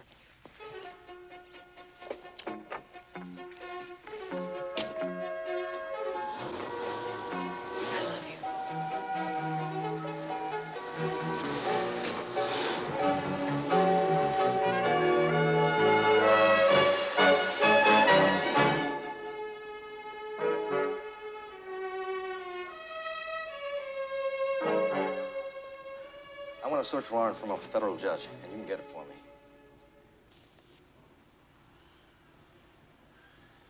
All right, I'll ask for the warrant. But there've got to be some conditions. First, Agent Carr and his men are not to do any digging. They're not to do any tearing up of floorboards, none of that business. Second, you, Chief, may not even speak to this guy, Funderburk. You're an observer on this. Thirdly, you, John, may not even go near that search site unless actual evidence of a crime is discovered. Got it? What good is a search warrant if we can't search? Look, I'm way out on the limb on this already. You're going to have to take it or leave it. Now, what's it going to be? All right. Okay, Carl, you get over to the courthouse. I'll call the judge. Chief Watts, find something.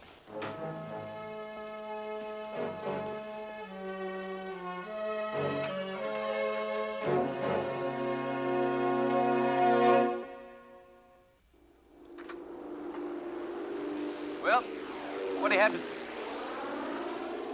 You feeling all right? Tyler and John Howell just gotten a federal warrant to search Foxy's place. Foxy's place?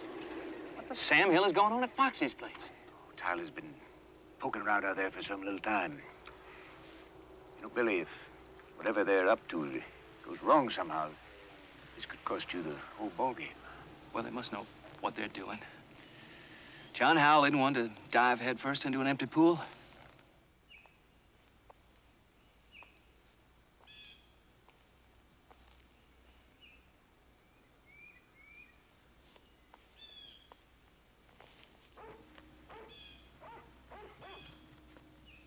What's he doing here? Mr. Funderburk, Chief Watts is with us only as an observer and to help us search. What's this all about? What are you looking for? That nigga ain't coming in my house. I must warn you, Mr. Funderburk, if you resist this search, I'll arrest you and you're liable to be jailed for contempt of court. Please understand, sir, we just want to do our jobs and leave you in peace. Now, please, step aside and let us come into the house.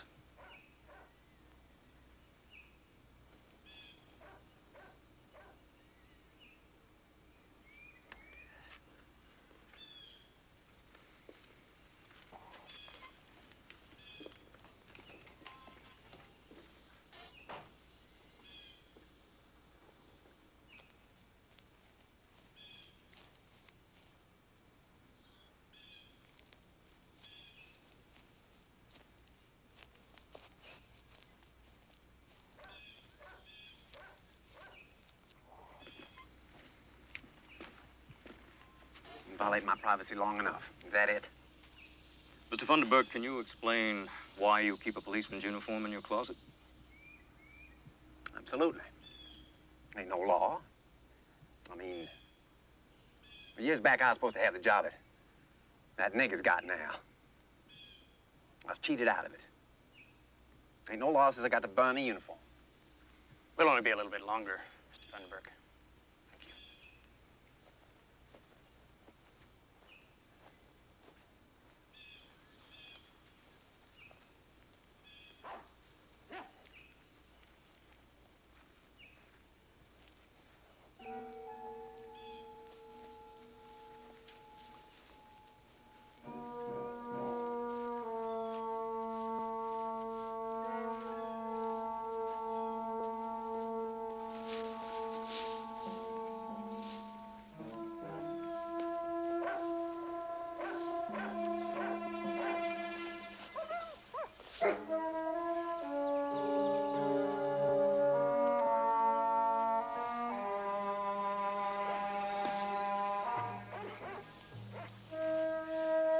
Come on, this is a waste of time. Back down here.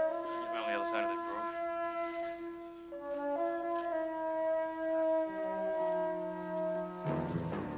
Hey, Corey, you find anything?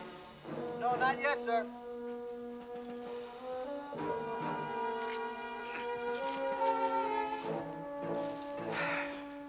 I'm sorry, Watts, but without a lot more manpower and a lot more authority, I'm afraid we just about had it.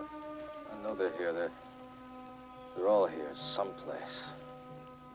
You wait here. I'll go tell him. Done everything we could, Chief. It's a graveyard. I can feel it.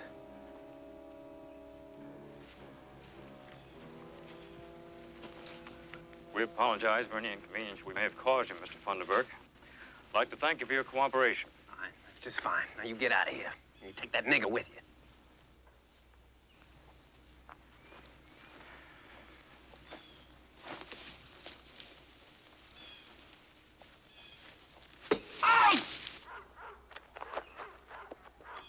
What did you do?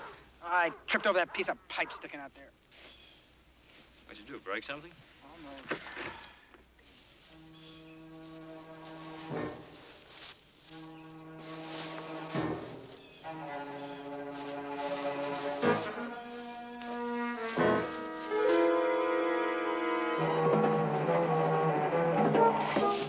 That's no pipe. This is a motorcycle handlebar. Tyler, watch it!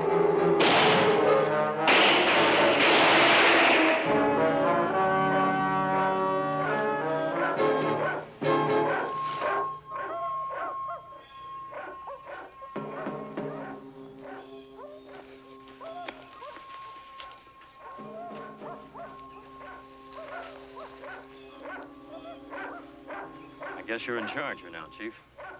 I'd say we better get some men and machinery in here.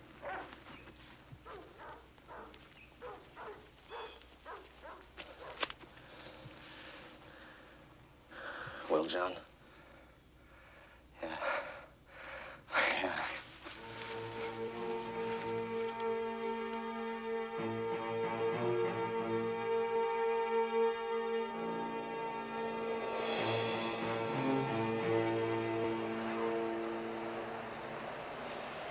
Mr. Holmes, Mr. Lee.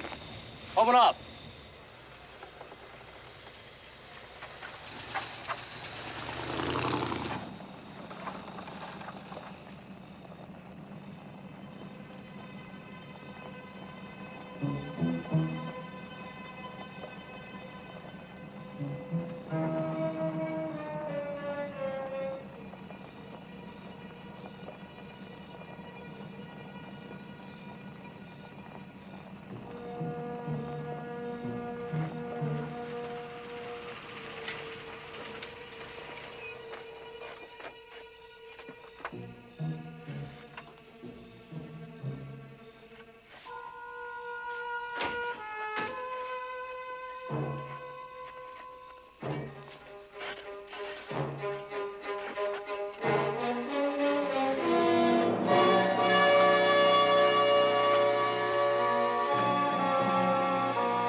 sorry you were hurt, Tyler. It's in the line of duty. My God. Some of them must have been in the ground 30, 40 years. We found Sonny Butts, our long-lost police chief, buried with his motorcycle.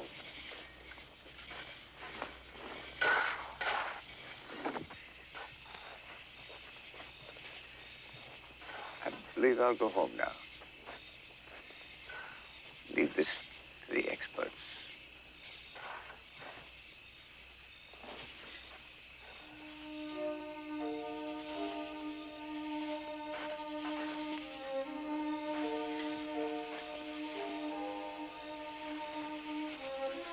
You take it easy. Easy does it. I've worked most of my life, 50 years, to give this town a name, and now every time it's mentioned, it'll be for this. All those young boys, poor boys. It's going to take a lot of good men to make this place decent again.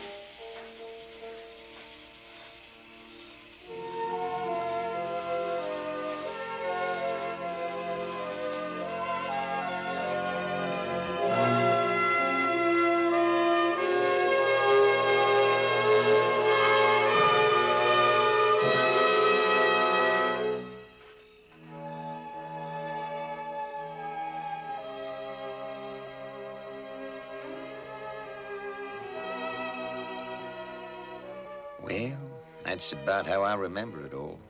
I didn't leave anything out on purpose. Oh, yes. Billy Lee was elected governor by the House. Like everything else in life, I guess, there's no great loss without some small gain. One thing I've never told anybody before, though. It's why Tyler Watts showed up at the Lee home a few days later. I guess you could call it unfinished business.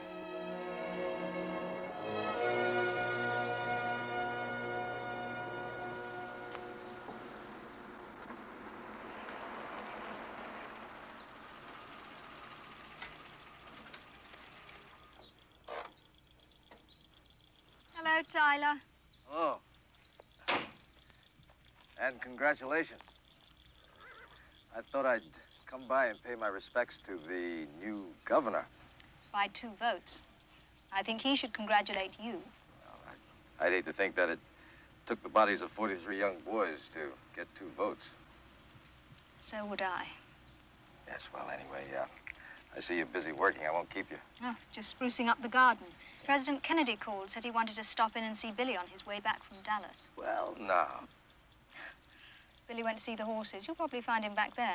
Go this way if you want to. Thanks. Tyler, Hugh Holmes said it would take a lot of good men to make things decent around here. You're one of them.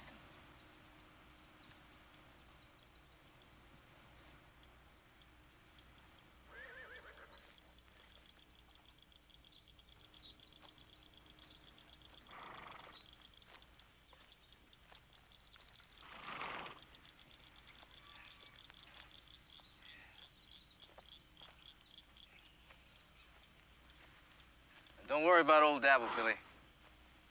I'll take care of him. That's a promise. Just between you and me. He likes carrots. See that he gets a carrot every day? Even if I have to steal one.